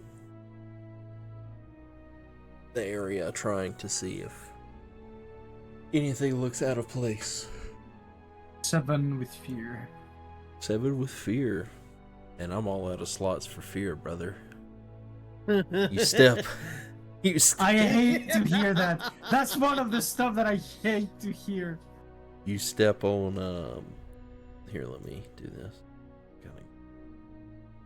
As, you completely disappear. As you, as you advance forward, you get to about right here. I'll spare Magpie, 'cause I'm not that big of a butt. And as you're going along the wall, you were like trying to, crane your neck and look into the upcoming side door. And as you take the slow underwater step, you feel it higher than the one before, and then it slides into the ground. Oh shit. As a spear comes out from the side of the wall, I'll let you get a agility reaction roll. Oh, You have to beat God. a 14. Ooh. 15 with hope. Nice. Wow. Take your hope.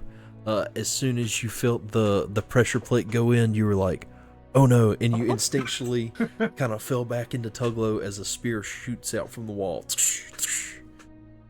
I turned And- back and I said, there appears to be traps.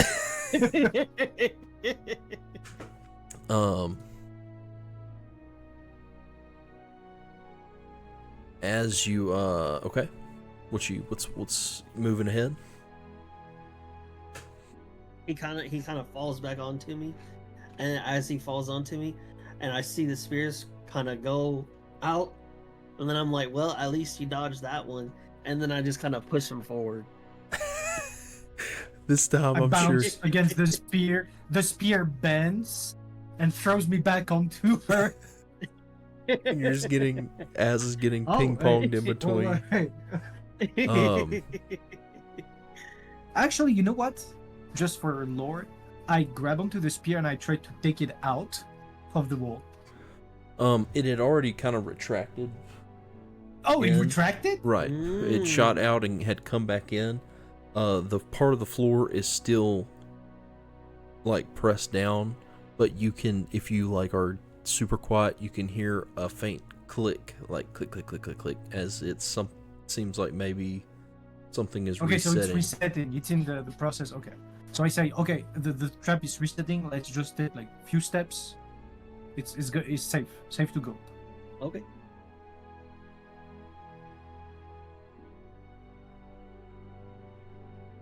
Alright.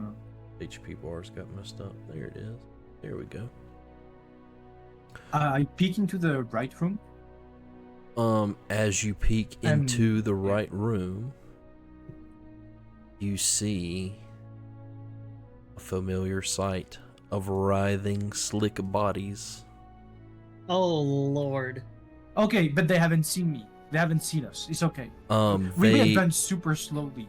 with, I will say, with the events of the trap coming out, and Oh, that's a God. good bit of noise. They may have been a little bit more alerted. Like, they're not gonna catch you by surprise, but you're locking eyes. Mm. I also take a peek on the other side, towards the corridor, north, up, just quickly, also to not get surprised by other enemies coming ahead of us, basically. Go ahead and make a instinct roll for me. As you're trying Yes. to, in this what is now a tense situation, you're trying to observe what's going on. 13 with hope. A 13 with hope. Uh-huh. You do manage to look in. You're not really seeing anything at the moment. Okay. Sorry. Do I see the? There's enemies on this little room. Be careful. Do I see this first pack in front of me? You can see, yes, anything you see on the map, you can see. Okay. And just as he's like, hey, there's some jokers over there. The very first one that I see, I waste no time, and I just take my scepter, and I'm just gonna sling a hit at him. Go for it. That closest one. 17 with hope. 17 would take your hope. Do your damage. 12. 12 damage. You manage to token. You manage to inflict, what would be like a minor wound to the mass as 2 to 4 eels drop, explode dead in the water. Good. I'm gonna advance forward. Okay. And I'm gonna call on to Magpie to follow me. Okay. You have to command Magpie to follow you. Yeah. That's what I meant. Go for it. 17 with the hope. Take your hope. She follows me. Okay. She comes next to me, and together we're trying to block the way. Okay, cool. Making like a human shield. Okay, that was 15. I'm actually in range of them. Yes. Yeah. If I can take an action, I'll take an action. Mm-hmm. Yeah, keep going. Okay. I'm just gonna try and whack I'm not doing action counter anymore. Bump it. Crit on the nice hit 2. Do your damage. This was for you, right? Not Magpie? Yeah, that was okay. Me. So crit is gonna be 24, 43 damage. 43. Yeah. Nice. So with that, you manage to absolutely just cleave through all of the rest of them. Let's go. As all their bodies kind of fall limp. Okay. What's next?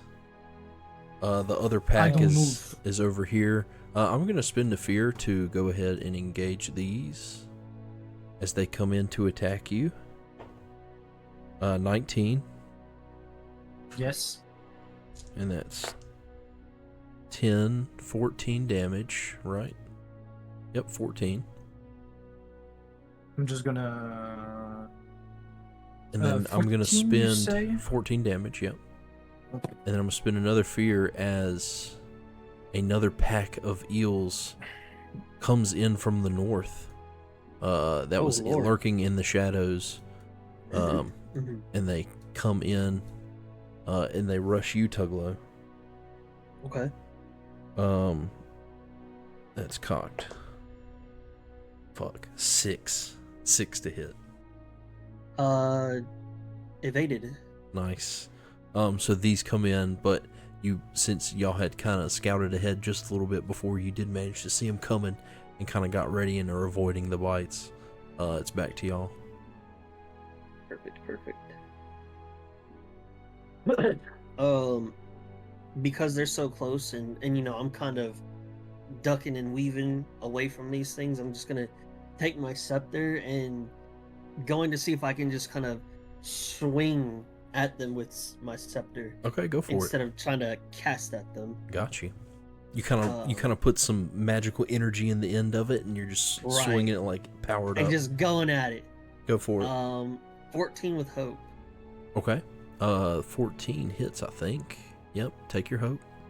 Good. And 12 damage this time. 12 damage. All right. With that one, what? I was gonna say that was just the same that I did last time. I thought that was pretty funny. You managed to knock out, about two from the swarm. There's still, 8 to 10 left swarming around. Okay, that works. Samlin will come up on this side and he will attack them as well. That's a 16 plus, that's a 19 with fear. I'll take the fear. It hits. Samlin does 3d10 plus 3. D10, Nice. D10. As what you doing? I attack the group in front of me. All right, go for it. That's 12 plus 3, so 15. Samlin does 23 damage. 23 to hit. That hits. 23 and 23 damage. And 23 damage. Nice. Hold on. This guy, Samlin, takes out a couple of eels from this pack. Oh. As over here manages to take out about 4 from that pack. And y'all have learned your lesson. You're not letting them hang around anymore. Oh no, not at all. It's still y'all's go. If y'all want to, if you can go again. Yeah. I'll probably go on the next fear. I'll kind of seeing that it gave a little bit of weight, although not much. I'm gonna try the same method again with the scepter. Hell yeah, go for it. And 20 with hope. Take your hope. And 19 damage. Ooh. So this time you're kind of getting the hang of this underwater fight, and you're like, hey, I can actually smack some shit with this. As you manage to, you take out like 4 more of the eels. This pack here in between you and Samlin is dwindling. It's down to like 2 or 3 stragglers, hissing and baring their teeth. As I'm hitting at mine 16. 16 hits. 23 damage again. 23, nice. Again, you managed to do kill about 4 of this out of this horde of eels. Oh, that was 16 with fear. Sorry. Okay. I will go with the fear. But now there are just a few stragglers of each party of eels left. One's gonna go after Magpie. I'm so fucking mad. No shit. I'm so mad. What? It's a 2. I wouldn't have hit as. Oh my god, dude. For once, I wouldn't have hit as, and I targeted Magpie. Wow. Magpie, she's like, Magpie evades. I wish I would attack you, so I would have felt better. I always feel bad because I'm just like, fuck it, kill ass. And then the other pack is gonna go for Samlin. A 2 again. Wow, this dice is definitely better for you guys. At least. And these last little stragglers are just poor things. Poor things. I'm going to see if I can go third time's the charm, baby. Go for it. We're swinging for the fences. Swing that thing. Fuck these fences. 7 with hope. Jesus. At least it's with the hope, so I can. 7 with hope, you said, yeah. So that's gonna be not a hit, but with the hope, I'll let 12 with hope. 12 with hope. 12 doesn't hit either. But take your hope.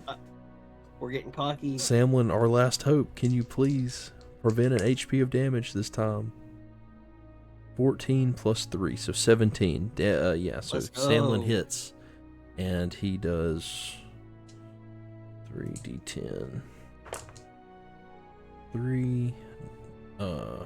12 damage. Samlin knocks out the last 2 eels. Yeah. Okay. Let's go, Samlin. Good shit. The other pack of eels is going to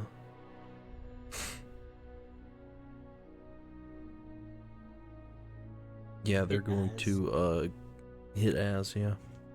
And then they crit. No, I'm just kidding. No, they did roll a 16 that time though.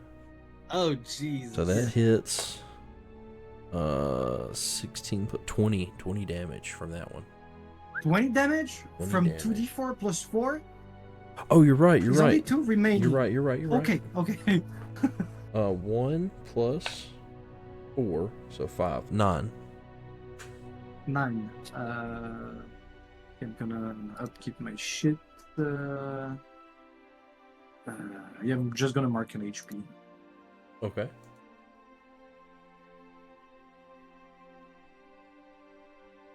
And I retaliate, of course.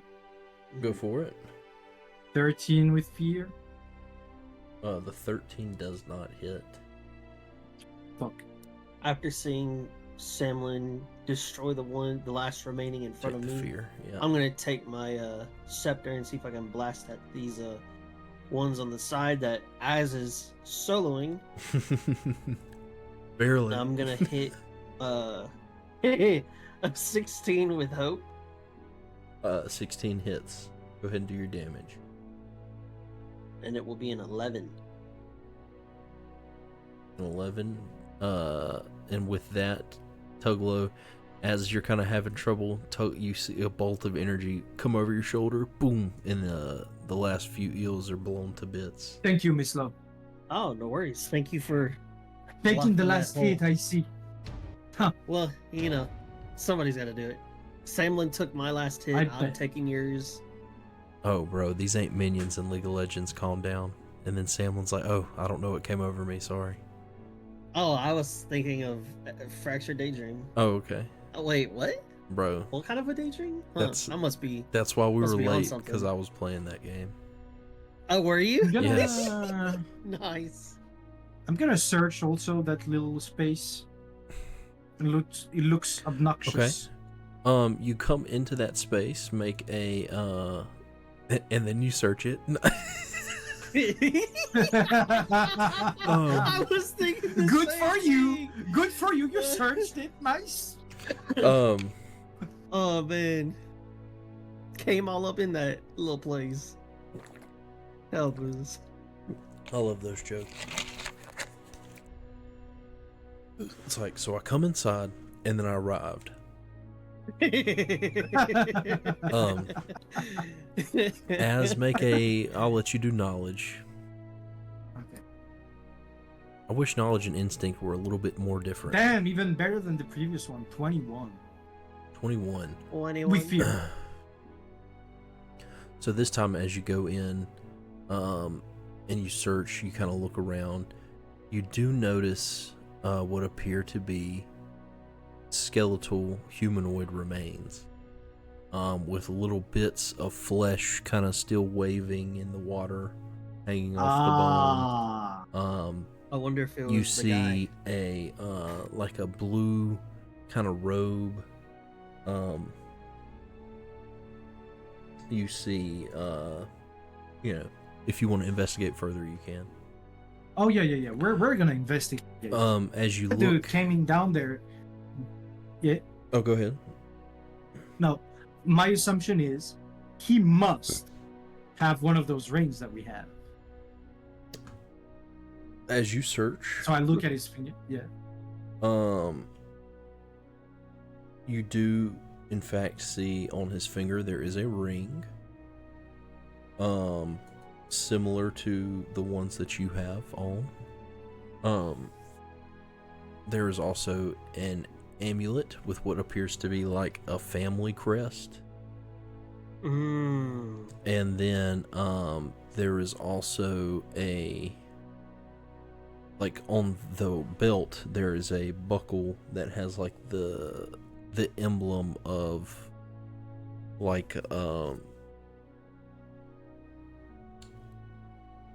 of like the city guard. I guess it'd be like Interior Pormog's emblem, you know, like for the city, which would probably be like, it would probably look kind of like a tree, but with a tower in the middle of the tree, and like the tree would be kind of flattened out, but kind of in like a symbol, you know, like a crest. There's also a little pouch on the side. Is it pickle sand? Okay. It's not fickle sand. Do you want to look and see what's in the pouch? So I Yes. grab all of that and I Okay. put it into my bag. And I tried putting on a second ring on my finger just to see if it does anything more. I thought about Hold on, what did you think? just like having your finger blow off, and then I you thought- having none of the effects of any of it. But When I heard Nothing him say that, happens. I was like, it's gonna reverse the effect because you can't have twice of it, and then he Right. just can't breathe. Nothing Who happens. knows? You just I don't- have two Okay. of the rings on. Yeah, no. So I take it off, stash it into my bag. The amulet too. I try to sense. Is there any magic in the amulet? I don't think so. I think it's just like You kind of One like of take a those. moment and kind of like see if you can get a kind of feeling off of it, and it doesn't seem, besides like the ring, you're like, oh, this is kind of like the same ring that we have, but other than that, it's like the amulet maybe looks more like a family crest heirloom kind Yeah, of it's thing, just like the just a piece of Halbrand jewelry. family quest right. in the Rings of Power. Okay, I got you. So that's all I was able to find around the body. Oh, and the and he little had bag. a satchel, And the- little pouch on the side. Okay, so the course. pouch. So I Hey, Tug. There is another. Yes, What's in go the ahead, pouch? investigate. I don't know. Go investigate. Tuglow's like a kid. We can. Hey, We hey, investigate. hey, no, Az. I love that stuff. hey, Az. Let's What's in the see what's pouch? inside. He's like a 4-year-old. Imagine walking up. Tuglow walking I don't up. know, Miss Low. Let's find out. Are you looking in the pouch? Hell yeah, I'm looking in the pouch. Hey, It explodes. same process as before. So Oh wait, what'd you say? it explodes. Frost? It explode? Oh shit! No, not really. Oh. You open it up, and inside there is a minor stamina potion Mm. and 3 handfuls of gold, about 30 gold. Well, as you can keep that. I don't want it. You can keep the potion and then do with the gold what you will. We can Okay, divvy that right. up later or do whatever later. But if you need Yeah, the yeah, it's potion, okay. please. I just- keep the I- potion. I just stash it in my bag. The stamina potion, later. minor stamina potion, is 1d4 of stress. Right. That's good. That's good. And then I'm gonna attempt to cast final words on that skeleton, decrepit ass, because I Okay. assume that's the dude that has been sent. Yeah. So I need to roll 13. Sure. Yeah.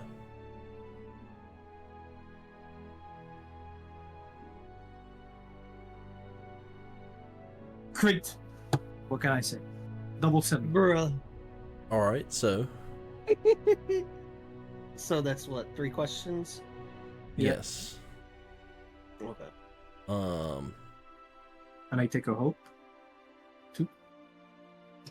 Yeah, Yeah, you take a hope. for Take your one stress. hope. For your stress.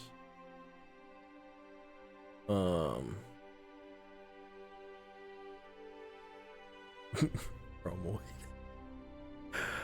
Uh-huh. one. Just some of these names Oh, that I have on The here. names, yeah. Oh wait, but isn't that the dude that was Chromoid. sent? Oh yeah, That's not his name, but 100%. well, you have 3 questions you can ask him. So you are dead. Obviously, I guess you know that by now. We found your family crest with the amulets and the buckle, so we know who you are.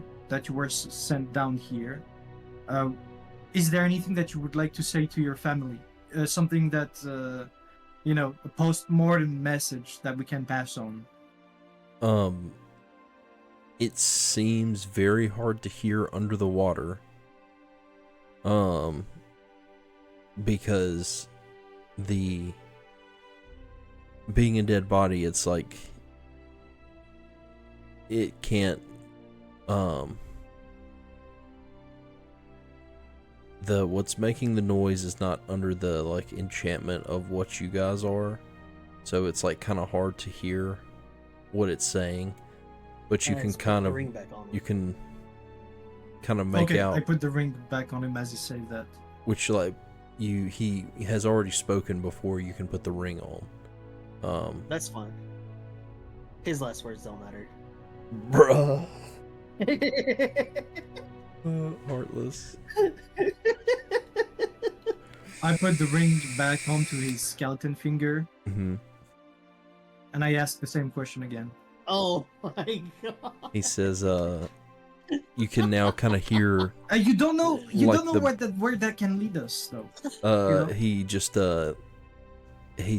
like, tell them I loved them. Bummy ass fucking reply. I knew we shouldn't have done it.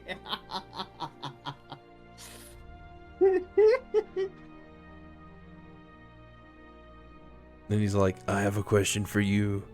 Is she always a bitch like this? And then he dies again. No. You have one more question. And I turn to Mislo and Samlin and quietly says,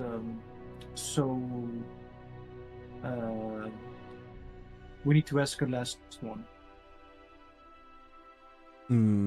Maybe it should be informational. Like, did you, and Like- I'm not asking the corpse, I'm gonna ask y'all this. What do y'all think of this question? Did you die running away from the room ahead, or did you die trying to get to the room ahead?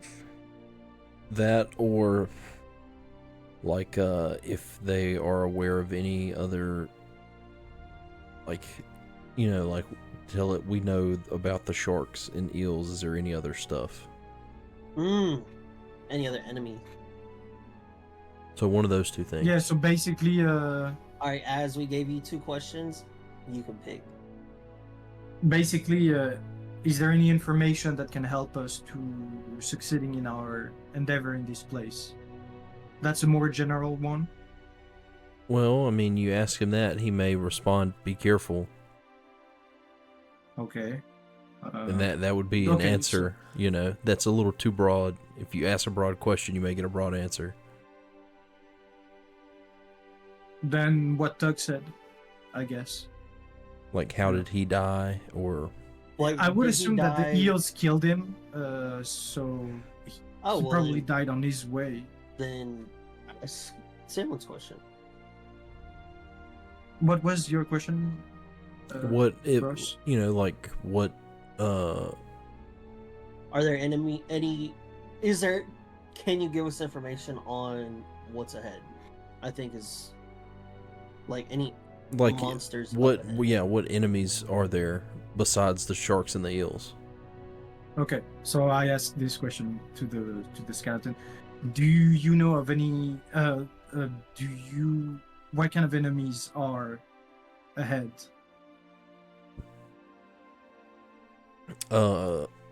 Besides the shark and the heels. the corpse kind of like is like sirens and something else. Oh, I shit. heard it before they got me. And with that, you kind of hear an ethereal breath Oh, escape in the okay. bones and, you know, rotted underwater flesh kind of flop and lay back out. Az, get the ring. I take the ring back. Word. Put it on in my bag.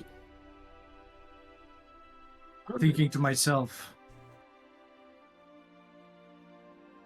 they don't necessarily have to know that we have it. I knew you were gonna exploit this. Help us. It says it's expensive. But who knows, when you behave correctly, sometimes the rewards are greater. Okay, Miss Lowe, if you want to lead the way with your maze hacking skill, left hand, right hand. Exactly.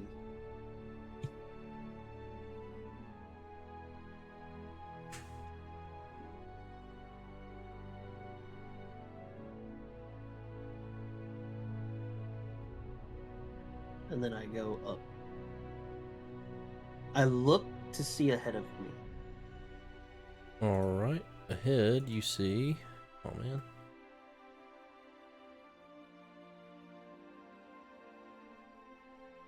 Wrong button.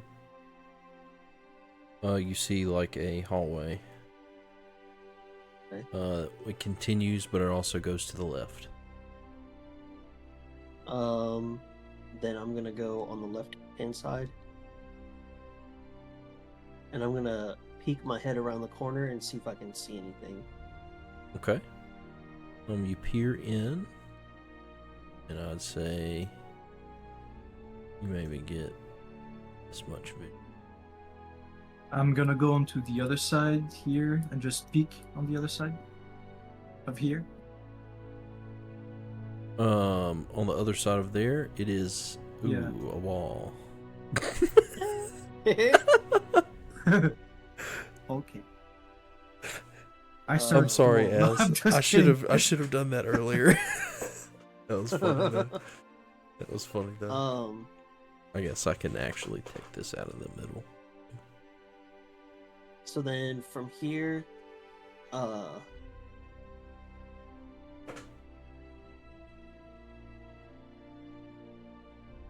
gonna go like right here, Okay. and then I'm gonna walk across, and I'm gonna like look around this corner, like peering that way, and see if there's anything up yonder.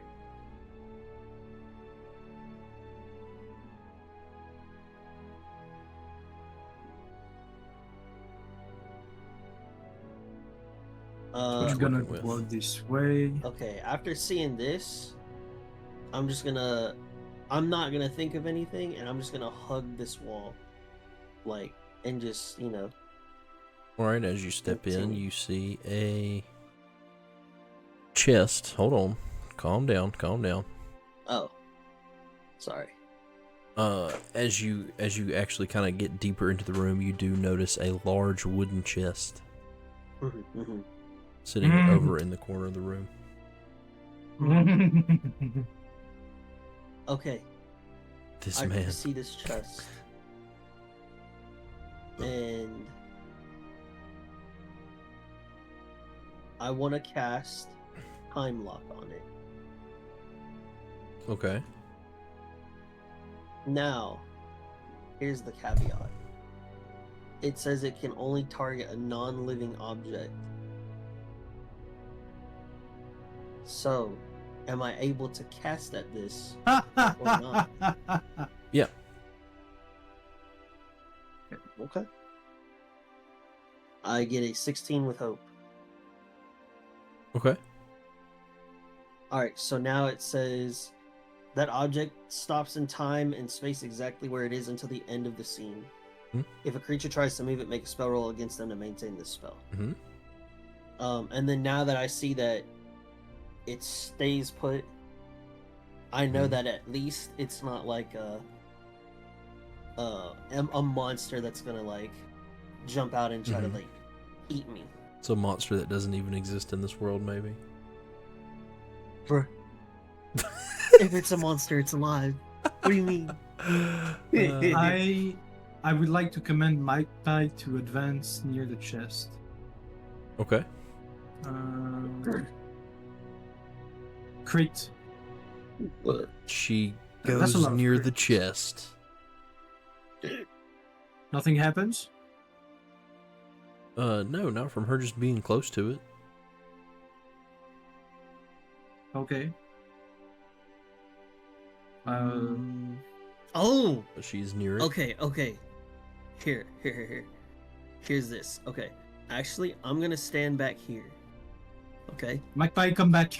Come back, Magpie. Okay. You can command I'm gonna Magpie use to come back. And Hold on. 14. Okay, Magpie sorry, comes sorry. back. I was like, yeah, try, let Az get his bird back first, okay? I didn't hear that. Sorry. Go ahead. Go ahead. So I'm gonna use Magic Hand. Okay. You can reach out with a magical hand, same size, Mhm. and I'm going to use the magical hand to open the chest. But it's time locked. Can you open it while it's time locked? If it stays Okay. exactly how it is? It says if a creature tries to move it, make a spellcast roll against them to maintain the spell. I'm not gonna make the spellcast roll because I don't want to maintain the spell. Right. You So I will basically just allow it to be moved. you can choose to drop it if somebody acts on it. Right. So I'm going to drop that. But anyway, so you open it up. You just go and open it up. No. With the magical hand. I'm using the magical hand and going to use that hand to Okay. open it and see what happens. As you open the box, it opens up in as it opens, you see a rune carved into the top of the chest. Like a big, like, 'cause it's a pretty big chest, you know. It's this huge, massive rune as it swings open that lights up and glows purple as streaks of lightning shoot through the water. And I will let Tuglow, Az, and Magpie make agility reaction rolls. Can we have advantage on that because we're far away from the chest? No, you're within range of the blast radius.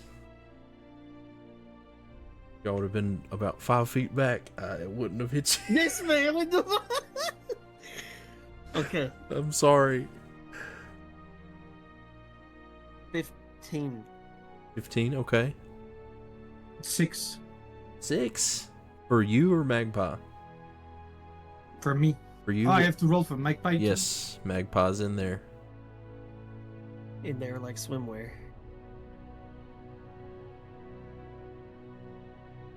11. 11. Okay, so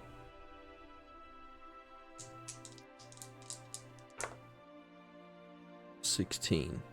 So Tuglow, you take 8 damage, and Az and Magpie take 16 damage. So Magpie take your stress. Magpie takes her stress, right? I One take armor, 16, 1 you HP for say? me. So that's 8. Wait, you took 8 damage and you marked. 1 armor, 1 HP. Oh, is your minor that? Oh, I accidentally got rid of your character sheet. Yeah, I have a 7 for my first threshold. Rip. Damn. Part of it, partner. Well, Alright. hopefully, well, you know, the thresholds is another part. I'm glad they're like why they're redoing armor. Mm-hmm. Because thresholds are just weird. Like major damage is way too wide. Mm-hmm. Minor should be bumped up a couple of points, if you ask me. Especially if they're doing like, you know, like I said, there's one enemy I've seen with like a plus 15 on the damage roll. So it's like 2d10 plus 15. Mm. It's like, well, that's always going to be major damage for every fucking character in the game. Right. Okay, Everybody done? so that happens. That happens. Yes. Yeah. You feel the I sent electricity. the Magpie. My booty cheeks tense.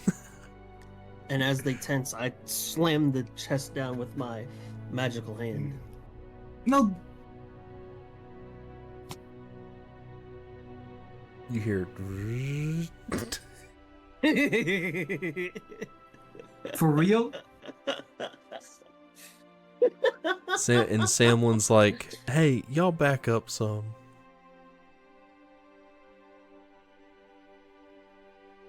And so y'all back up. Yep. You slammed the chest, Yep. but you didn't look into it.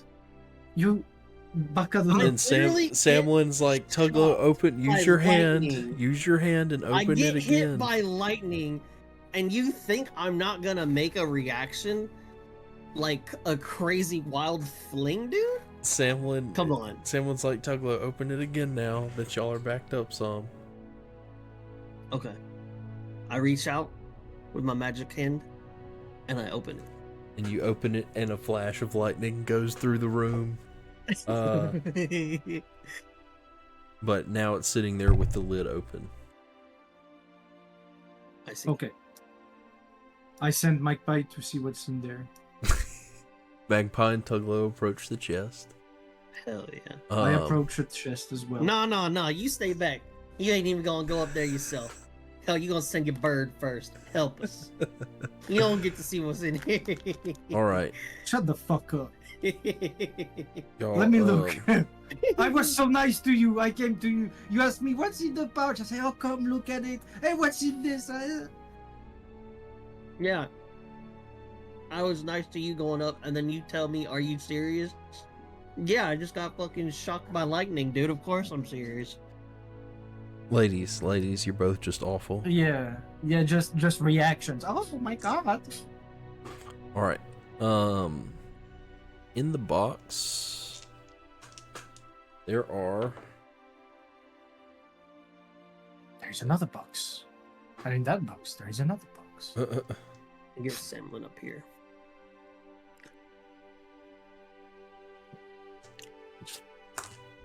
As everyone frantically looks through the chest, like fucking gobbling.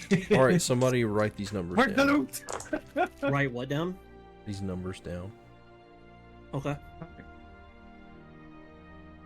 Ready. Ready. Oh, you write it. Okay. 23. 31. 31.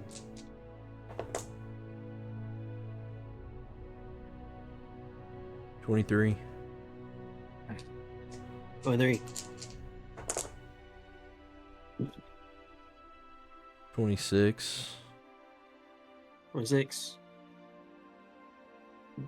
How many is that? 3? 3 numbers. 22. 30. 41. 41.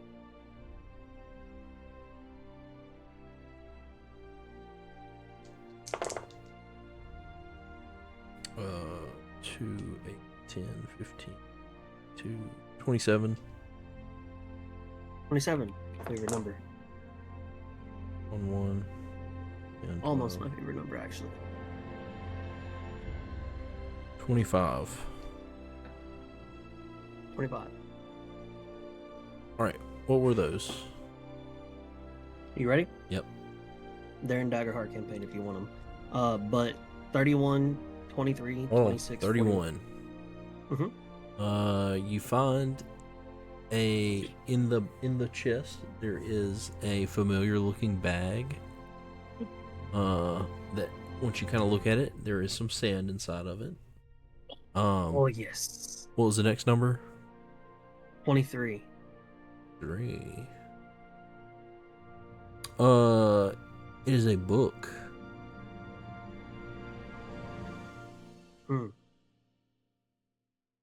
Interesting. You A book of olds. You feel like you may have seen something like this before, Tuglow. Possibly at the crossroads.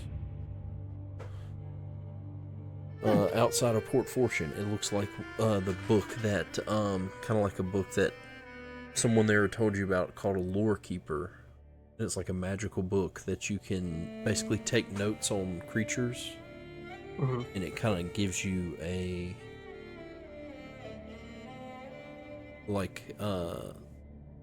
somehow it magically gives you help when you're taking on enemies you've encountered before. Dude, it's the called book that person was holding for me, and then they sold it to someone else. Yeah, I get. Yeah. So it's a Pokédex. It's called a Lore Keeper. You can store the name of 3 hostile creatures. Next time you face them, take +1 on any action rolls against them.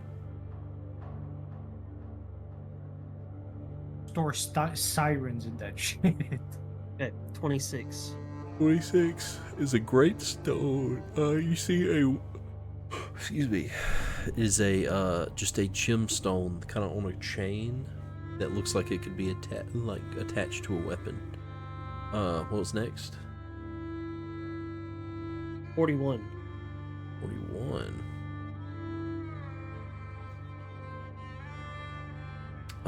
This looks like a necklace with a green emerald in it.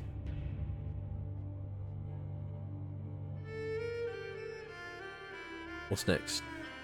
27. There's also a folded up, and it's kind of waterlogged, but it is a folded up. Looks like a large piece of cloth, canvas style. But you know, you'd have to unfold it to see what it really is. 25. 25. Another one of. Excuse me, another one of the charm. Like, it kind of looks similar to the one you've already uncovered. This one's like a dark crimson color charm. Okay. Is that They're all in Daggerheart. Yep. Cool. That's all the numbers. You can literally take the numbers and go to the loot table for items if you need to double check what any of it was supposed to be. But as of right now, you know what I've told you. So, basically find a nice big chest with a bunch of goodies in there. Nice. Very fucking nice. I think that's the first chest we find. It is. I'm very hyped. Yeah, I know you're probably hard right now, Baguette. I'm busting a nut right now. I'm busting. Okay. So, Can we just take all of this, put it into our infinity bag, and then move forward? Yes. And then divvy that up later? Absolutely. Yeah. Perfect. Let's take a little fast break. Okay. We're probably not going to finish this tonight, just letting you know. Damn. But that just means we can finish it up next week. Tomorrow? Next week. I'm just kidding. I'm just kidding. But we will right back. Mute Discord, mute mic.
All right, unmuted.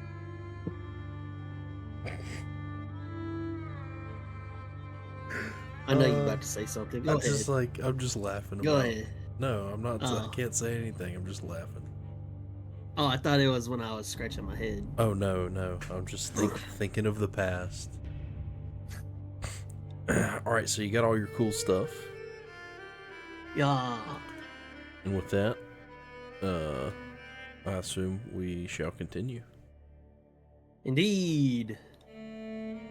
Do we have to take time to analyze it later, what it is, or is it a long process or a short one? Because we know what it is. I would say it probably needs to be done during a rest. Okay. So you make your way.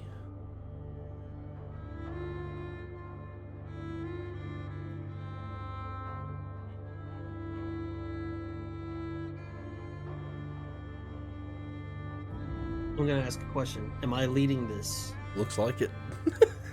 Appears so. All right. So I'm so like excited off of the thought of like the chest that we just found that I just continue walking without any thought of anything, and I just go.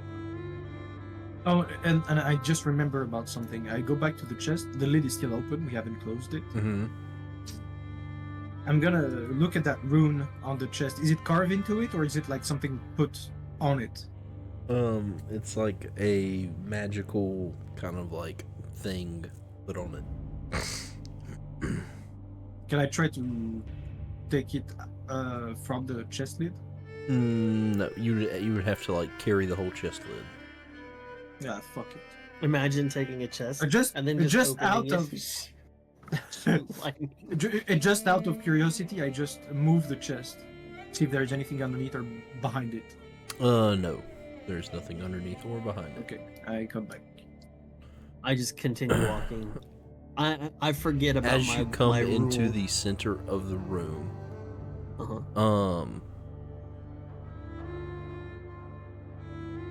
You press kind of like the sensation that Az had had earlier.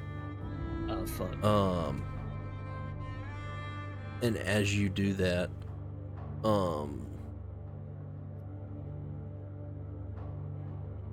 you hear like this thump as hold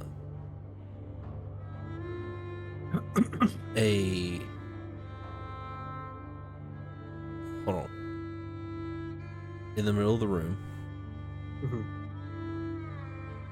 you can now see all of this. But as you come in, your foot presses on a pressure plate of some kind. Doors begin to descend from the two ends of the chamber.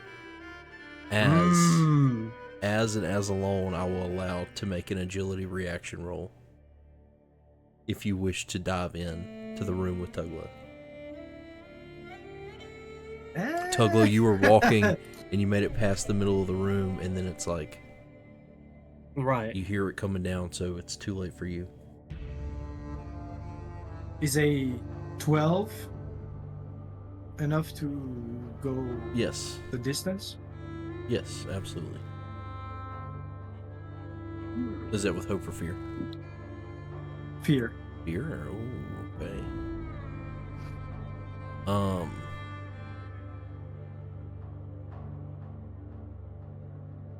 I'll just take the fear. Which I'll say I also spend a fear to make this happen. So as you dive under the door, as they close, and you are sealed in this room.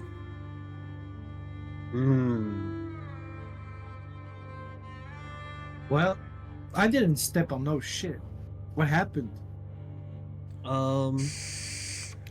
I think when I maybe walked through the door, something happened.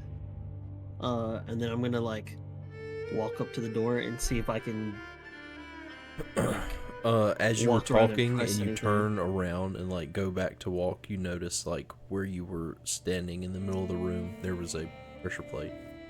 Oh, well, I found this thing as. Apparently, I stepped on this over here. Must be a trap. Yep, that appears to be a trap. Are the doors solid or are they bars? It is solid stone. Solid stone, you're saying? Okay, let's not get ahead of ourselves. First of all, I'm gonna search this little corner. While he's searching, I'm gonna go. Okay, go ahead. I was gonna say I'm just gonna look forward, like walk ahead to see. As you come over a little there's this bit other more, door. You notice roughly here. There is a statue. And on this pedestal, there's a statue of of a creature, and you kind of clock it, since you're from Keelong, a coastal city, you clock it as a statue of a kraken. And so you kind of see that sitting in that cutout of the wall. Oh God, that is So I see this, and you know, I know Az is probably searching, so I'm just gonna. As you don't find anything in the dirt. I'm gonna telepathically, you know, let him know, like, hey, this is a statue of a kraken. It's something that I've seen from back home. Typically, this isn't ever really a good thing that you want to see, especially since we're in the water. That's very bad. But you know, this looks to maybe be part of the trap. I don't know if maybe I should move this and put it on the booby trap over there. Do you want to like investigate it and see? Hold on. I'm looking at the room at the ceiling. Is the room closed everywhere? Yes. Are we completely enclosed? Yes. Okay. And like look at the stuff written underneath, like the agility, strength, finesse, instinct, you know. I like that Daggerheart has those. Like, think if there's anything you want to do in a situation.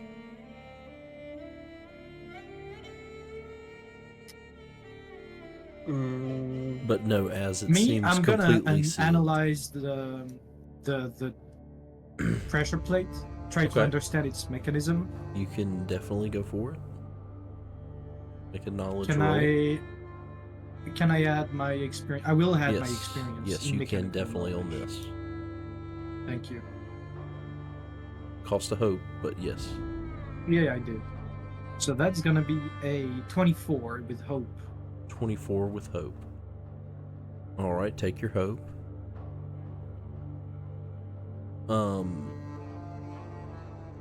Which there's not a lot to see on a pressure plate. You think that that'd be troll. The pressure plate closes the doors. I would say, yeah, but that's as you like you kind of like go and you mess with it, and as you are poking and prodding and you press on it, Tuglow, you do notice what you see, like a bubble, like an air bubble or something, a shift in the water around the statue. Just a little sign of motion as is over there, like investigating and pressing on the plate, and like.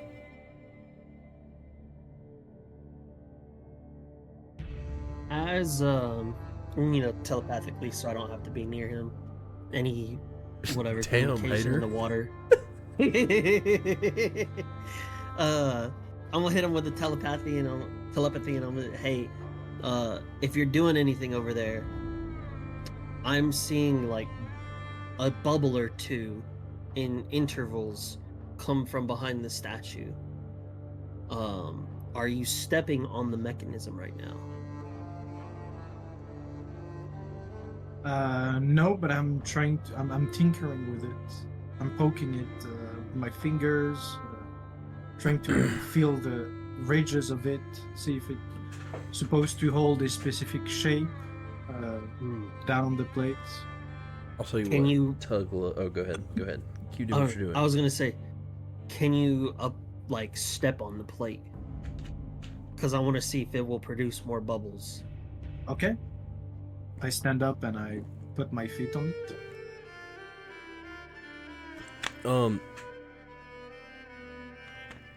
It's not really giving you as much, like the small amount of movement that was coming from it seems to have maybe like loosened out where it's not reacting as much. Not as much. Right. Or like maybe it's kind of settled at this point. Okay. Okay. So as I'm not really getting as much movement as I was before, maybe we should not step on it. And maybe I should possibly just remove the statue. Make a... There's some text at the bottom of it, though. Says who? Oh, didn't you say there was some no, text? There's no text in it. It's it's just like an effigy of a kraken. Tuglow, I did mention that you have heard of this animal before. If you'd like, you can make like a knowledge roll. And I would let you use maybe like study of the arts to see if there's any tales or literature or pictures that you've seen of a kraken before. That would be awesome. I'm trying to give you some ideas if you want to do something like that. Yeah. It costs a hope to use your experience. Okay. So you mark so a this hope, is and then you do a knowledge roll. So you basically, I do a knowledge roll. Right, and then +2 to that. To the final number? Huh? Or you just click on knowledge. Right. Click knowledge, and then in the plus, it should say +1. Make it 3. Oh shit. And then roll it. Fuck. Okay. Let me. Knowledge +3.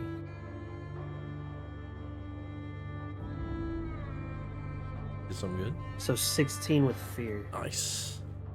I'll take the fear.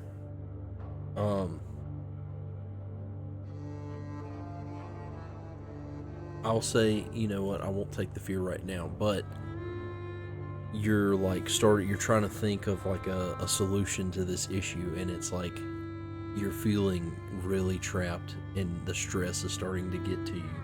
You take a stress. Okay. As a result of the fear, but you're sitting there thinking, you kind of calm down for a second, you're like, okay. And you look at the statue, and you're like, I've read, a bunch of stories of krakens and things like that. And you're like, something about this statue looks off. And so you you get closer and you're inspecting it, and it looks like you didn't really notice it at first, but it's almost like the head piece of it is flipped the wrong direction. As you're thinking back to the pictures and illustrations you've seen, they all vary, and this looks different as well, but you're something was off about it. So when you say the head, is it I rotate it like this, or I rotate it like this? Okay, good. That's the one that I was thinking of. So on kind of just studying and just looking at it, I tell Az hey, the face of this looks like it's in the wrong direction. I want to rotate it to put it upright, but I don't know what it'll do once that happens. Maybe it'll open the doors, maybe something else will trigger. Do you want me to try it? As you're about to reach for it and these few seconds have passed, you notice like these small holes begin to open up at the bottom of the room, and a like cloudy substance begins to like kind of feel into the water that you're in. Oh Jesus. Okay. After I see this, I'm not listening. I just turn it. As you turn it, you hear a large thunk, and like more of that substance starts to pour in, and then the doors open, and it like kind of, there's no more of the substances being added to the room. Okay. And it kind of slowly starts to kind of settle. Oh my Lord, help us! And the walls have, or the doors have lifted.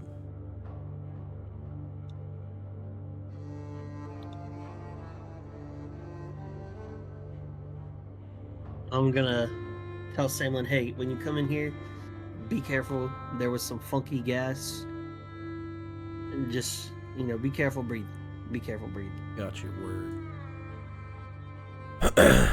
Samlin kind of cautiously comes in and joins you guys. And I'm gonna tell Samlin like, hey man, there's a statue here, and the head of it was rotated incorrectly, and that's how we opened it. But this is the statue of a kraken, and this is something that I remember studying from back home. And this is typically never a good sign of anything. Like, you don't really want to see a kraken. So hold on, if I go back and I step on it, the head should turn back in the right direction, right? I guess you can find out and see. Bruh. Nah. It's okay. Bro, Magpie was So I'm about to pretty get sure crushed by that's the door. solution. No, I'm just kidding. Alright, what'd you say? So, What'd you say, as? No, nothing. Okay, I was just finishing filling in Samlin about this statue, and then, I was gonna make my way over to this side. Samlin's like, I'll keep my eye out But for crazy stuff. And so okay, go ahead. yeah. I was just gonna say, now that she sprung a booby trap, she's kind of more aware and more alert. She's not worried about the loot that we got from the treasure chest anymore. More like Good. focused on what's ahead. Word.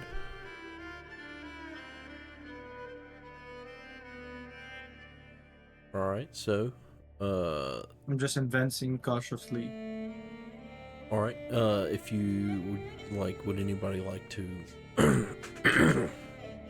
like look ahead specifically for traps or anything like that as an option you can do? Yeah, of course. Okay, go for it. That would be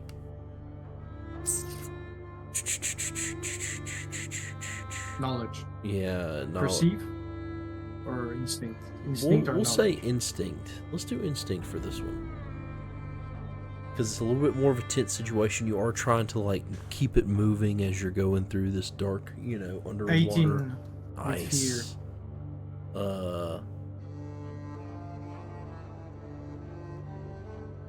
I'm not gonna take the fear, but as you go through, you step, and then once you get to, I would say probably, he's gone. You get to about the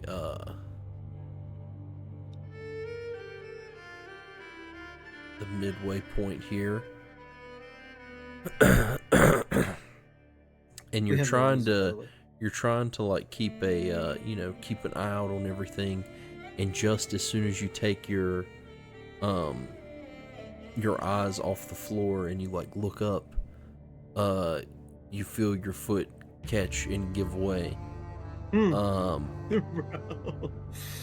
but you like instinctually you like have kind of had this happen before already.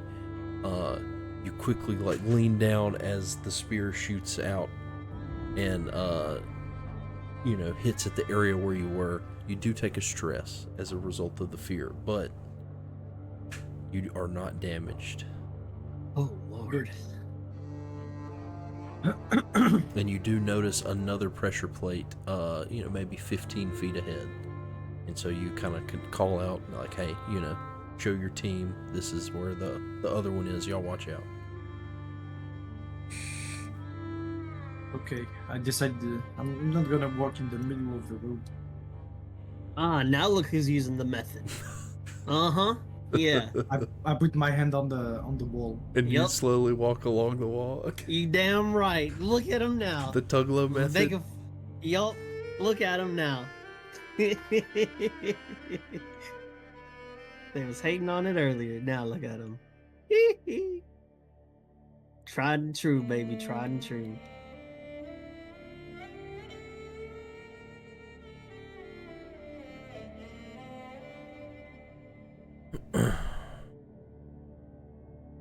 Okay. All right. And so as you... Oh, thank you. Thank you. I was just going to say I had to get Sam one. So you peek around the corner. Mm-hmm. You see 3 heads and a magpie picking from the...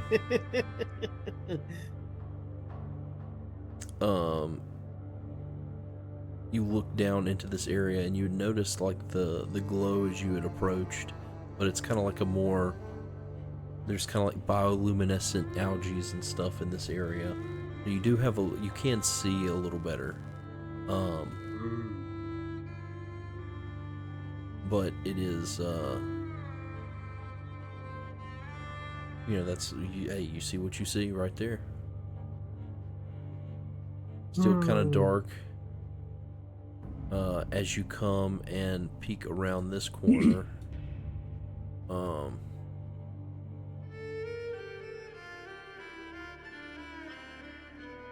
right. Alright, as when in this method, when you come into something like this, you swap to the other wall because you can see the north side and you can't see anything on the south. You always keep your hand on the wall where you can see the end of something, not where you cannot see it. Okay. Someone's like, that's actually good advice. Okay. So now that I should have a better vision of the south. Okay. So I'll give you. All right, I'll give you this. Okay. I'm looking down at what is it down here? I'm not sure what this is. It's like an old tree. That's like a rupture in the floor. A rupture in the floor. Yeah, just like a just a big crack in the floor. Okay. Like there is something beneath, or no, it's just like a structural weakness of the floor. This is an ancient structural place. weakness. Make a instinct reaction roll for me real fast. As 10. Okay. Continue. That's it? Okay.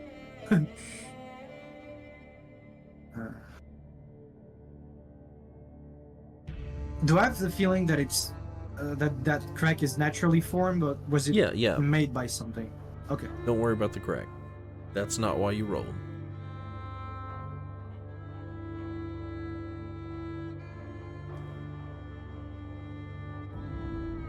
As you kind of squeeze into that space, are you going to go in? Yeah. All right. So I'm looking at what's ahead. Yeah, I'm going in looking. As you come in, you don't see much.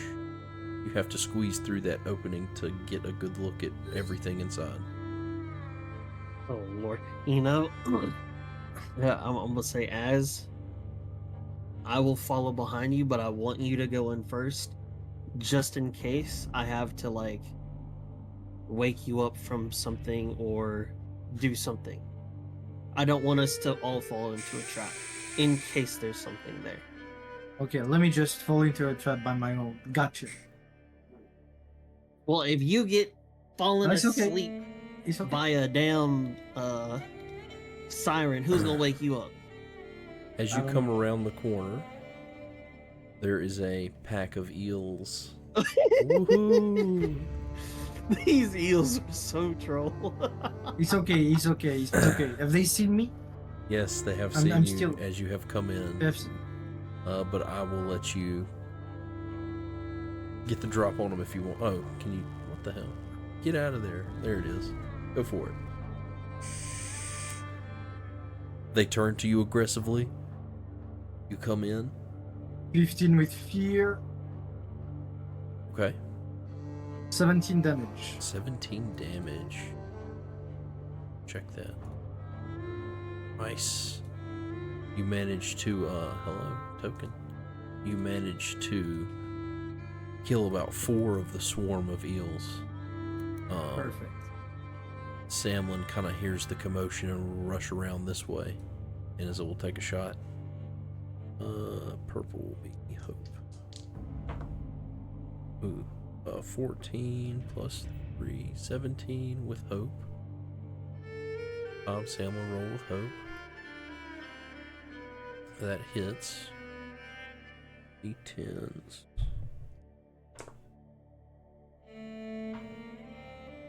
6, 9, 12 plus 3, 15. Samuel manages to take out 2 of the swarm. I see Samlin rush in, and I'm like, man, this can't be good. So I rush in as well. Okay. You come in and I you see these Az things. being swarmed by the eels. Right. And then I'm all... As usual. Fucking you, bro. I'm gonna use the scepter and roll an 8 with hope. Okay, hey, you got your hope. Oh, that is true. I did need a hope. But on that failure, I'm going to mark a stress. Yes, it hits. Both, both Az and Samlin,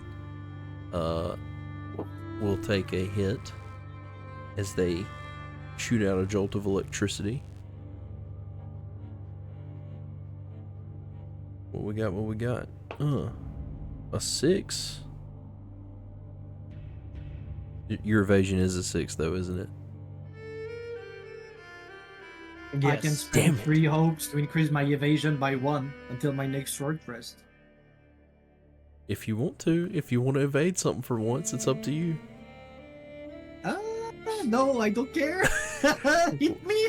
So that is that hits you. It doesn't hit Samlin. Samlin kind of jumps back as he feels the electricity coming on. He has a sense for those primal magics. As you take 17 plus 4, 21. 59 damage. 21 damage. Shoot him a vegan boy. How much? 29? 21? 21. 21. Okay, so I spend a hope to upkeep my armor. So 21 is 11. 11 is my armor, so I'm just gonna take an armor slot. Okay. Oh wait, no. Yeah, no, yes. That's good. I'm okay. I'm okay! Huh? He's always okay. Bruh. Alright. So the eels attacked. What's back over to y'all? I'll hand it back to you. I retaliate. Do it. Surely he doesn't miss. 15 with fear. I'll take the fear, but the 15 hits. 24 damage. 24 damage. Wow. With that, you manage to carve through the last few remaining eels. But the After I sound of the missed- scuffles. Oh, go ahead. No, after I missed, I just walked away. As you were walking away, Okay. Tuglow, you notice coming from around the corner another large shark. And it's gonna charge in. And Oh, Jesus. I don't see that because I was already searching this little alcove. Mans as I've was been already doing for looking all for other stuff. alcoves. Yeah. Tuglow Mhm. does a 16, 17, 18 hit. Yes, sir. That's 2d10 plus 10. That's cocked. Is the shark 24 bleeding by any damage. chance? No, it is not. And then my armor is halved, right? Right.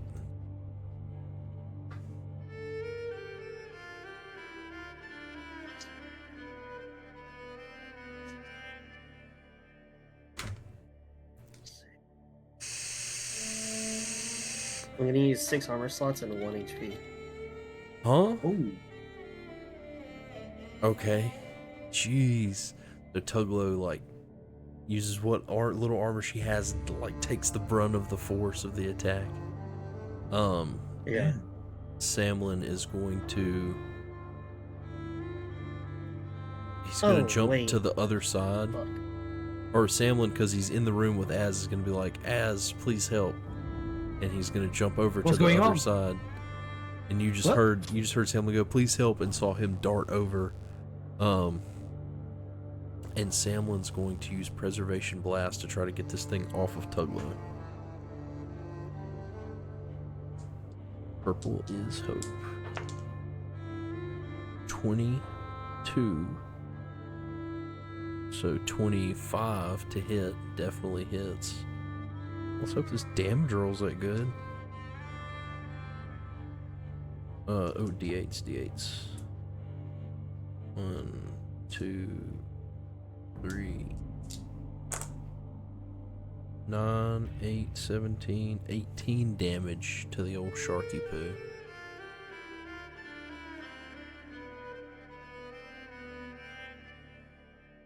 I shouldn't. As it is thrown across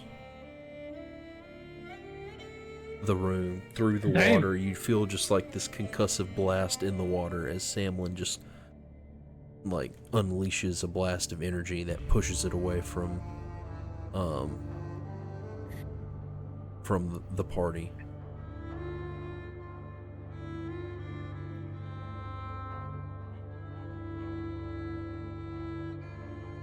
What was Samlin's roll with? It was with hope. Okay.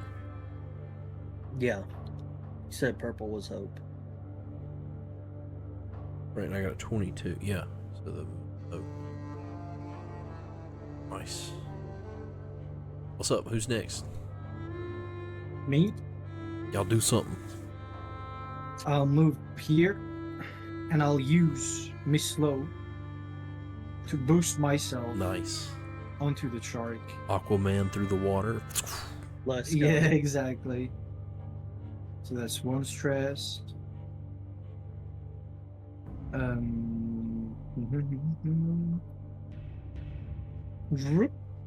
Also, I want to use my wordsmith subclass, like sub ability or whatever you want to call it, and I'm just gonna help an ally without spending hope. And I'd like to give Well, hold on. as advantage. Just real quick. You hold don't on. need to. I was going to say, I think his boost gives him advantage. Yeah.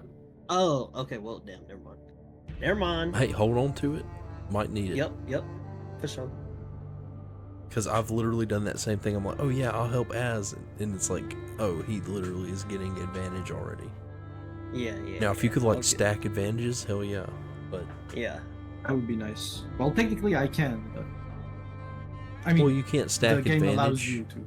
You could like You can in situations like I think Tuglow has a add a D4 part of a poet. So you can spend a hope and add a D4, but you may also be in a situation when you have advantage. Yeah. Wait, what happened? So, advantage My stream will. Yeah, no music. Sorry. All good.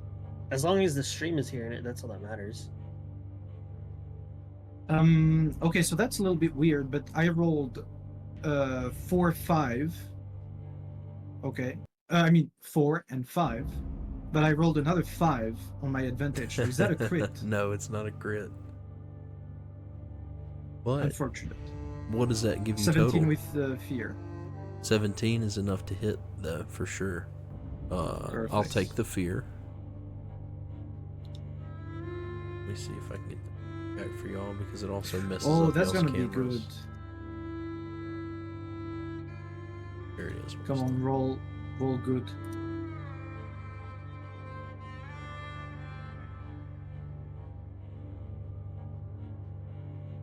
That's gonna be 33 damage. 33 damage? Nice. 30. I leaped into the water. My spear extended forward, and I just impaled the motherfucker. This is the first time that you've, which it's still not at like a severe, like you're used to hitting things sometimes just absolutely obliterating it with the shark's hide is tough. But it does appear that you've inflicted like a major wound to it. As the blood kind of spills out into the water from you blasting into it and impaling it. I'm sniffing the blood. Yes! Oh my god.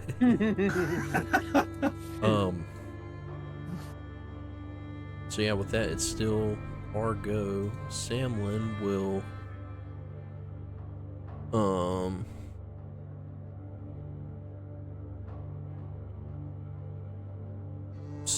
just charge in and hit. Can I boost Samlin? Sure, we'll say like an Aquaman. We'll say Tuglow boosts Samlin, the ghetto boost, and then let's go. As Samlin also shoots through the water and kind of using his hand runes is like pulling the earth up from underneath and like smashes. Is it going to attempt to smash into the shark? Hell yeah. With advantage from the ghetto boost.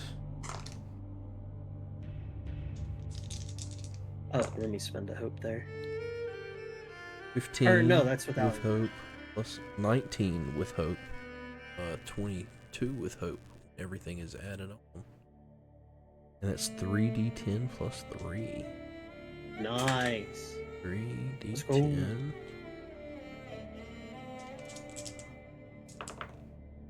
7, 10, 13 plus 3. 16 damage. As Samlin comes up and blasts, some earth into the side of the shark, dealing some little cuts and things, some minor wound. Tuglow, you gonna do something? Me and Az can keep smashing, but from afar, I'm going to attempt to use the scepter. Nice, go for it. And it will be a 14 with hope. A 14 with hope. I do believe a 14 hits, actually. Double check. Doing something. 14 does hit. So take your hope, do your damage. Perfect. 16 damage. 16, nice. So the shark came in, thought he was being big shit, chomped down on Tuglow, and then the squad came out. Samlin pushed him back. Az came in. Samlin came in. Tuglow's blasting from the back. Yeah, buddy. This dude just got blindsided, thought he was getting an easy meal. Right. Oh, also because of my scepter, when I make a successful attack, Yes. roll a d4. Roll your d4. I rolled a 4. Nice. I will clear stress. Clear that stress. Yeah, Sick. buddy. We in there. About time that 25% hit. Boy, I'm telling you, man. Is the shark still alive? Yes, he is looking. He's looking fairly rough. Fairly rough. Yeah, he's got, he's taken several minor wounds and a major from Az. He's got a couple gashes. There's some blood coming out. Mm-hmm.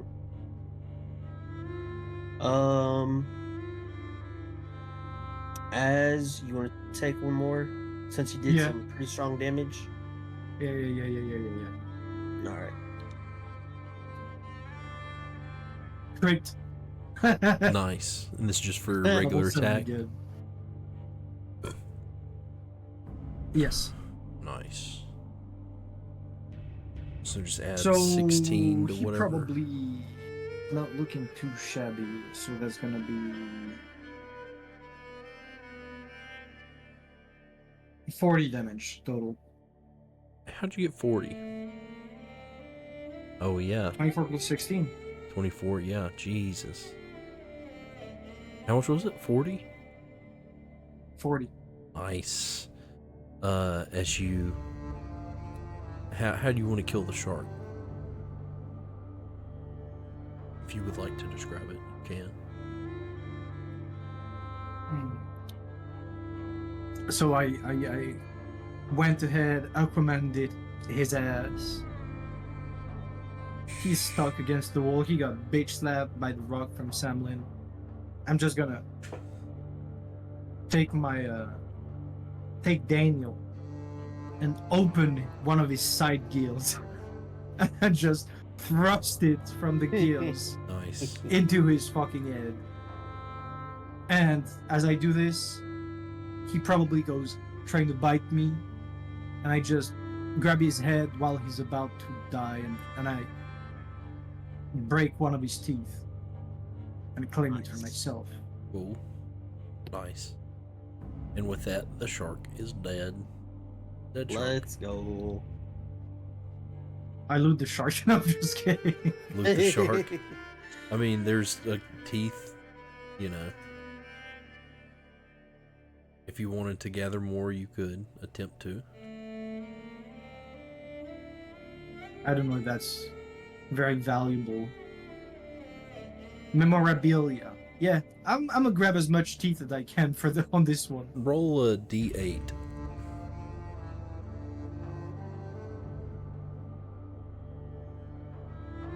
One.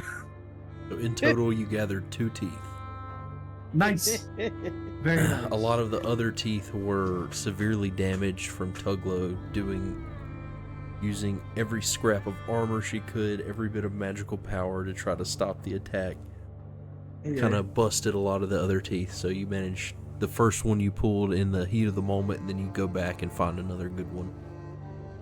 There you go. So yeah, shark is donezo.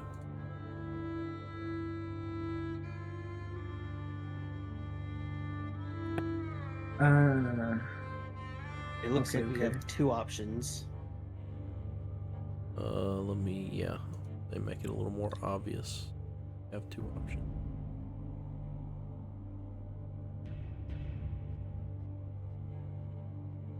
I mean, since we're here.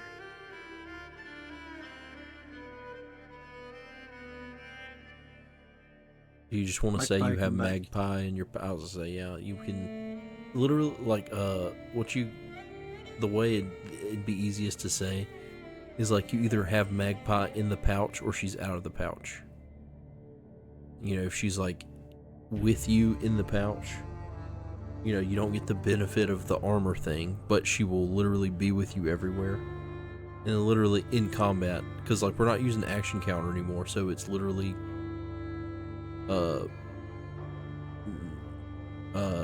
consequence free to say, hey, she's out of the pouch right next to me now. There you go. Yeah. You could literally, because then you could actually go into the enemy and then be like, all right, Magpie pops out of the pouch, and then I attack. Yeah, that's fine. Okay, so we'll just say, like, for now, she's...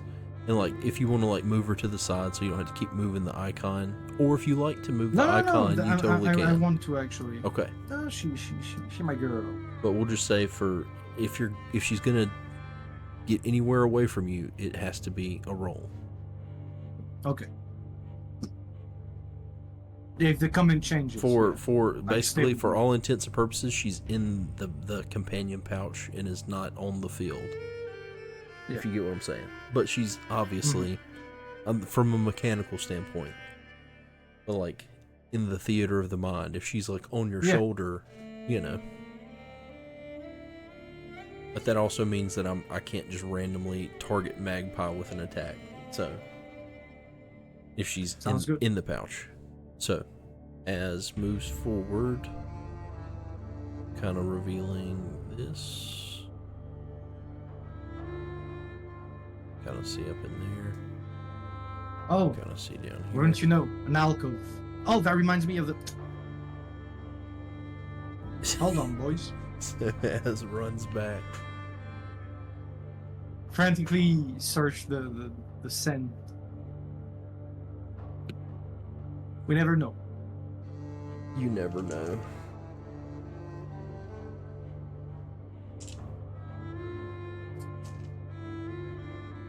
You never know.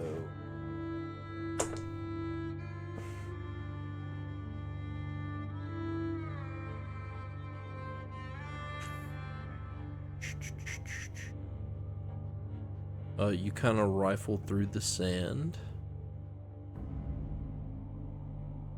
Oh, nice. And you're digging and digging and digging. And,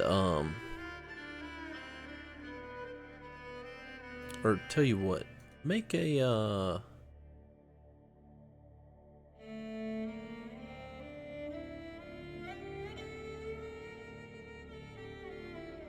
make a roll of some kind. Knowledge roll? Okay. Maybe. Analyzing, trying to sift through the sand. 16? Maybe finesse would be better. I don't know. Either Finesse? way, you're pretty. I mean, that'd make it a 17 if it was finesse. Literally, knowledge and finesse are both good for you, so 16, 17. Okay. As you're digging through, you find a golden ring. Yeah. You can write 32 next to that.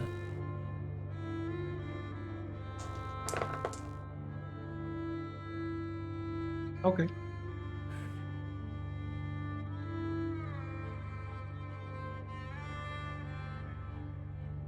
You I actually come back.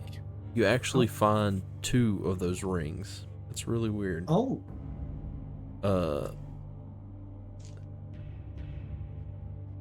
As you dig through the sand, you happen on 2 hands, skeletal hands, that are holding each other, and they each have a ring on their finger. Aww. Oh. I am such a anti-progression. People gather. We have more final words to cast. If you I mean, they went pretty far. You can try. Or they were.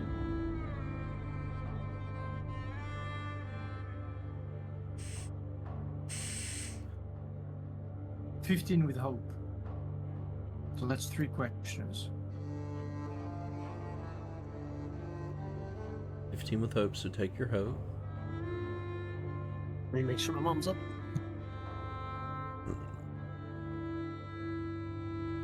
So Samlin, either they went through all of that shit, or they are from the old days, from 200 years ago. Am I correct to assume that? Yeah. Okay. So pick left or right. Left. Okay.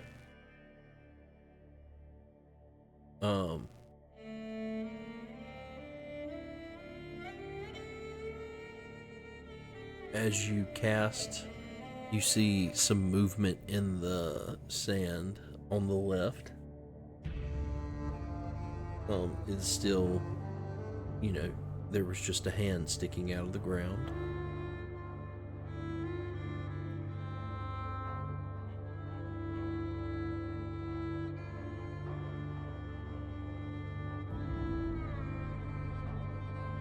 As put the ring on it. I put, but which? Yeah, I put the ring that I found earlier. Mm-hmm. I put it on it. Mm-hmm. On the person. Okay. What? I turned to my comrades, making sure they cannot hear. What do we ask this time? Because I feel I messed up the last one. Like something like, what are they doing here? Why did they come here? Something like that. Or who are they?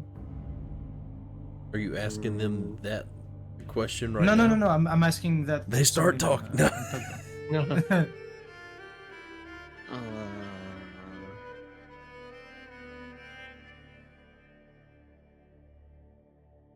I mean, you could ask them like when they died, or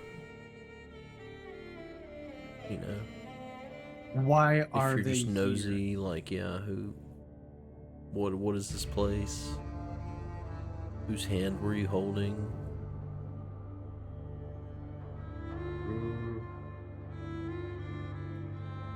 I think why are you here is gonna give us an insight. Okay, I turn around and I say, why are you here?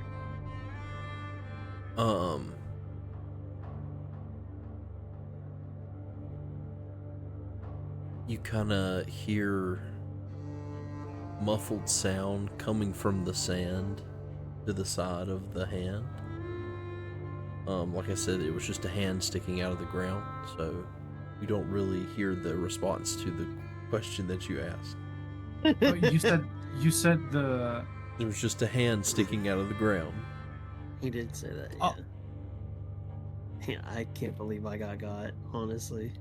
Yeah, because Tuglow even was like, oh, hey, get the ring so we can hear them. And it's like, okay, so you can hear them underwater, but they're still covered in dirt. Yeah, fuck. But you got hope, so, I mean, you got 2 more questions. I dig the fucking head out. And I hold my ear next to it. And I ask the same question, why are you here? And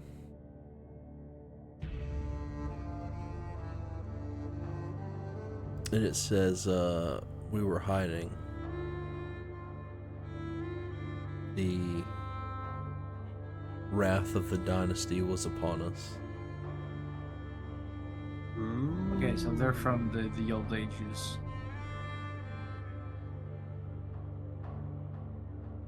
So then they're probably not aware that they're underwater. So then they probably don't know what's ahead of us. But they might know something about this place. Can we ask them, where's the treasure vault? Where? Sandlin's like, maybe you could ask if there's not a treasure vault, but like, where's the most important room? Oh, that's a good question. Or where, I don't know, something along those lines, maybe. Or Dynasty. I mean, yeah, like treasure room's not that bad. Mislo, what's the name of that town again? That was underwater from the book? Ikalpus.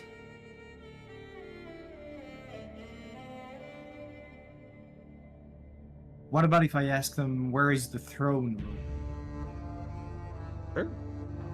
Or... That'll probably be where we find potential Kraken. Cracking these nuts on your face. Where is the armory? You.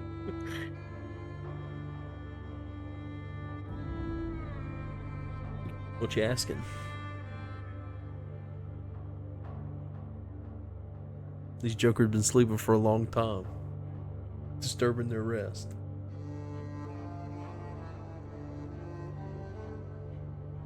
Yeah, what's the question, Az? I want the question to be, and I run it by them. What is the most important landmark of the area? Well, the area's a lot Towards- different from when they were alive, probably. Yes, but there's probably ruins down here, and I mean we are in ruins, so maybe it's gonna give me a clue of where we are compared to the most important landmark. Maybe this is the most important one. Who knows? Maybe it's not. Yeah, I'm gonna ask them that. Considering your position, point to the most important landmark of the town.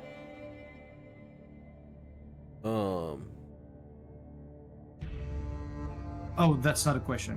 Where is the most important landmark of the town, and point to it? Oh. And can you point to the most important landmark of the town, please? Question mark. Can you point to the most important landmark? The In the town. the skeleton, you hear like a very sorrowful, sad no, and it fades. Whoa. I think they can only speak. I don't think they can gesture. They literally can't point. They just wanted to help, but they couldn't.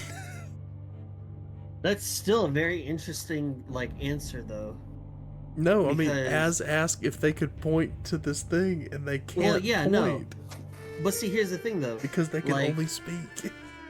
Well, no, here's the thing, right? Like, even if you said yes, that means they know the direction of where it would be, right?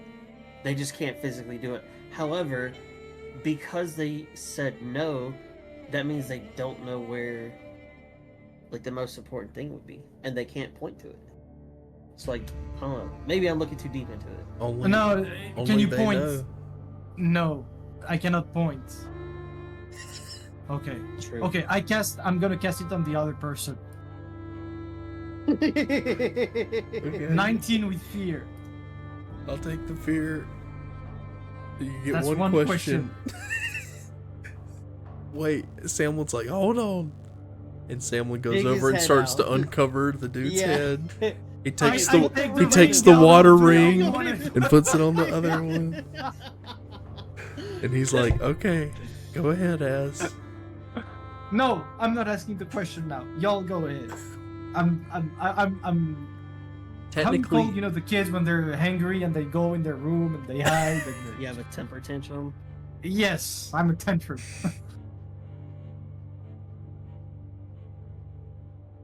I got hoed too many times on those.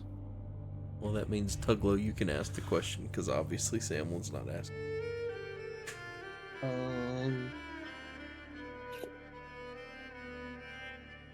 But do you see my point, Doug? I want Do you to see know. my point? The skeleton's like, no.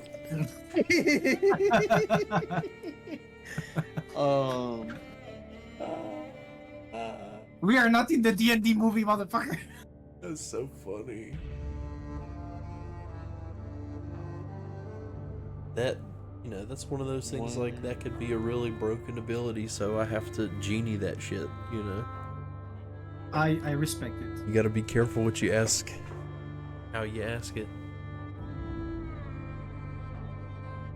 But yeah, generally, they're gonna, you infuse a moment of life into a corpse in order to speak with it.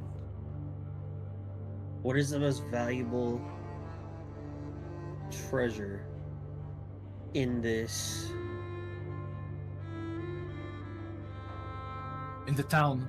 Castle?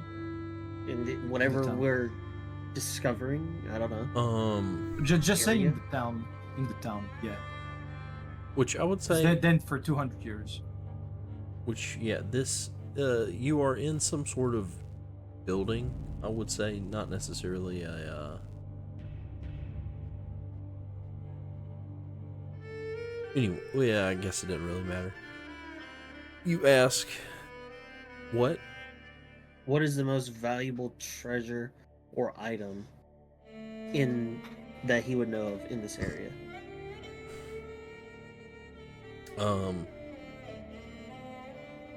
The, kind of ghostly, kind of, ghostly voice is like, the heart at the center, and then it turns to dust. So both the bodies have turned to dust. Okay, so that's probably what we came down to search. That's Probably what we're looking for, honestly. if it's not, then it's a big dub for us. But Yeah. But if it is, at least we know what. And that we found it. with that, Yeah. we'll end tonight because it's 5 o'clock. Sounds Yeah. All good. GG's. Perfect. Very nice. G flippin' G's.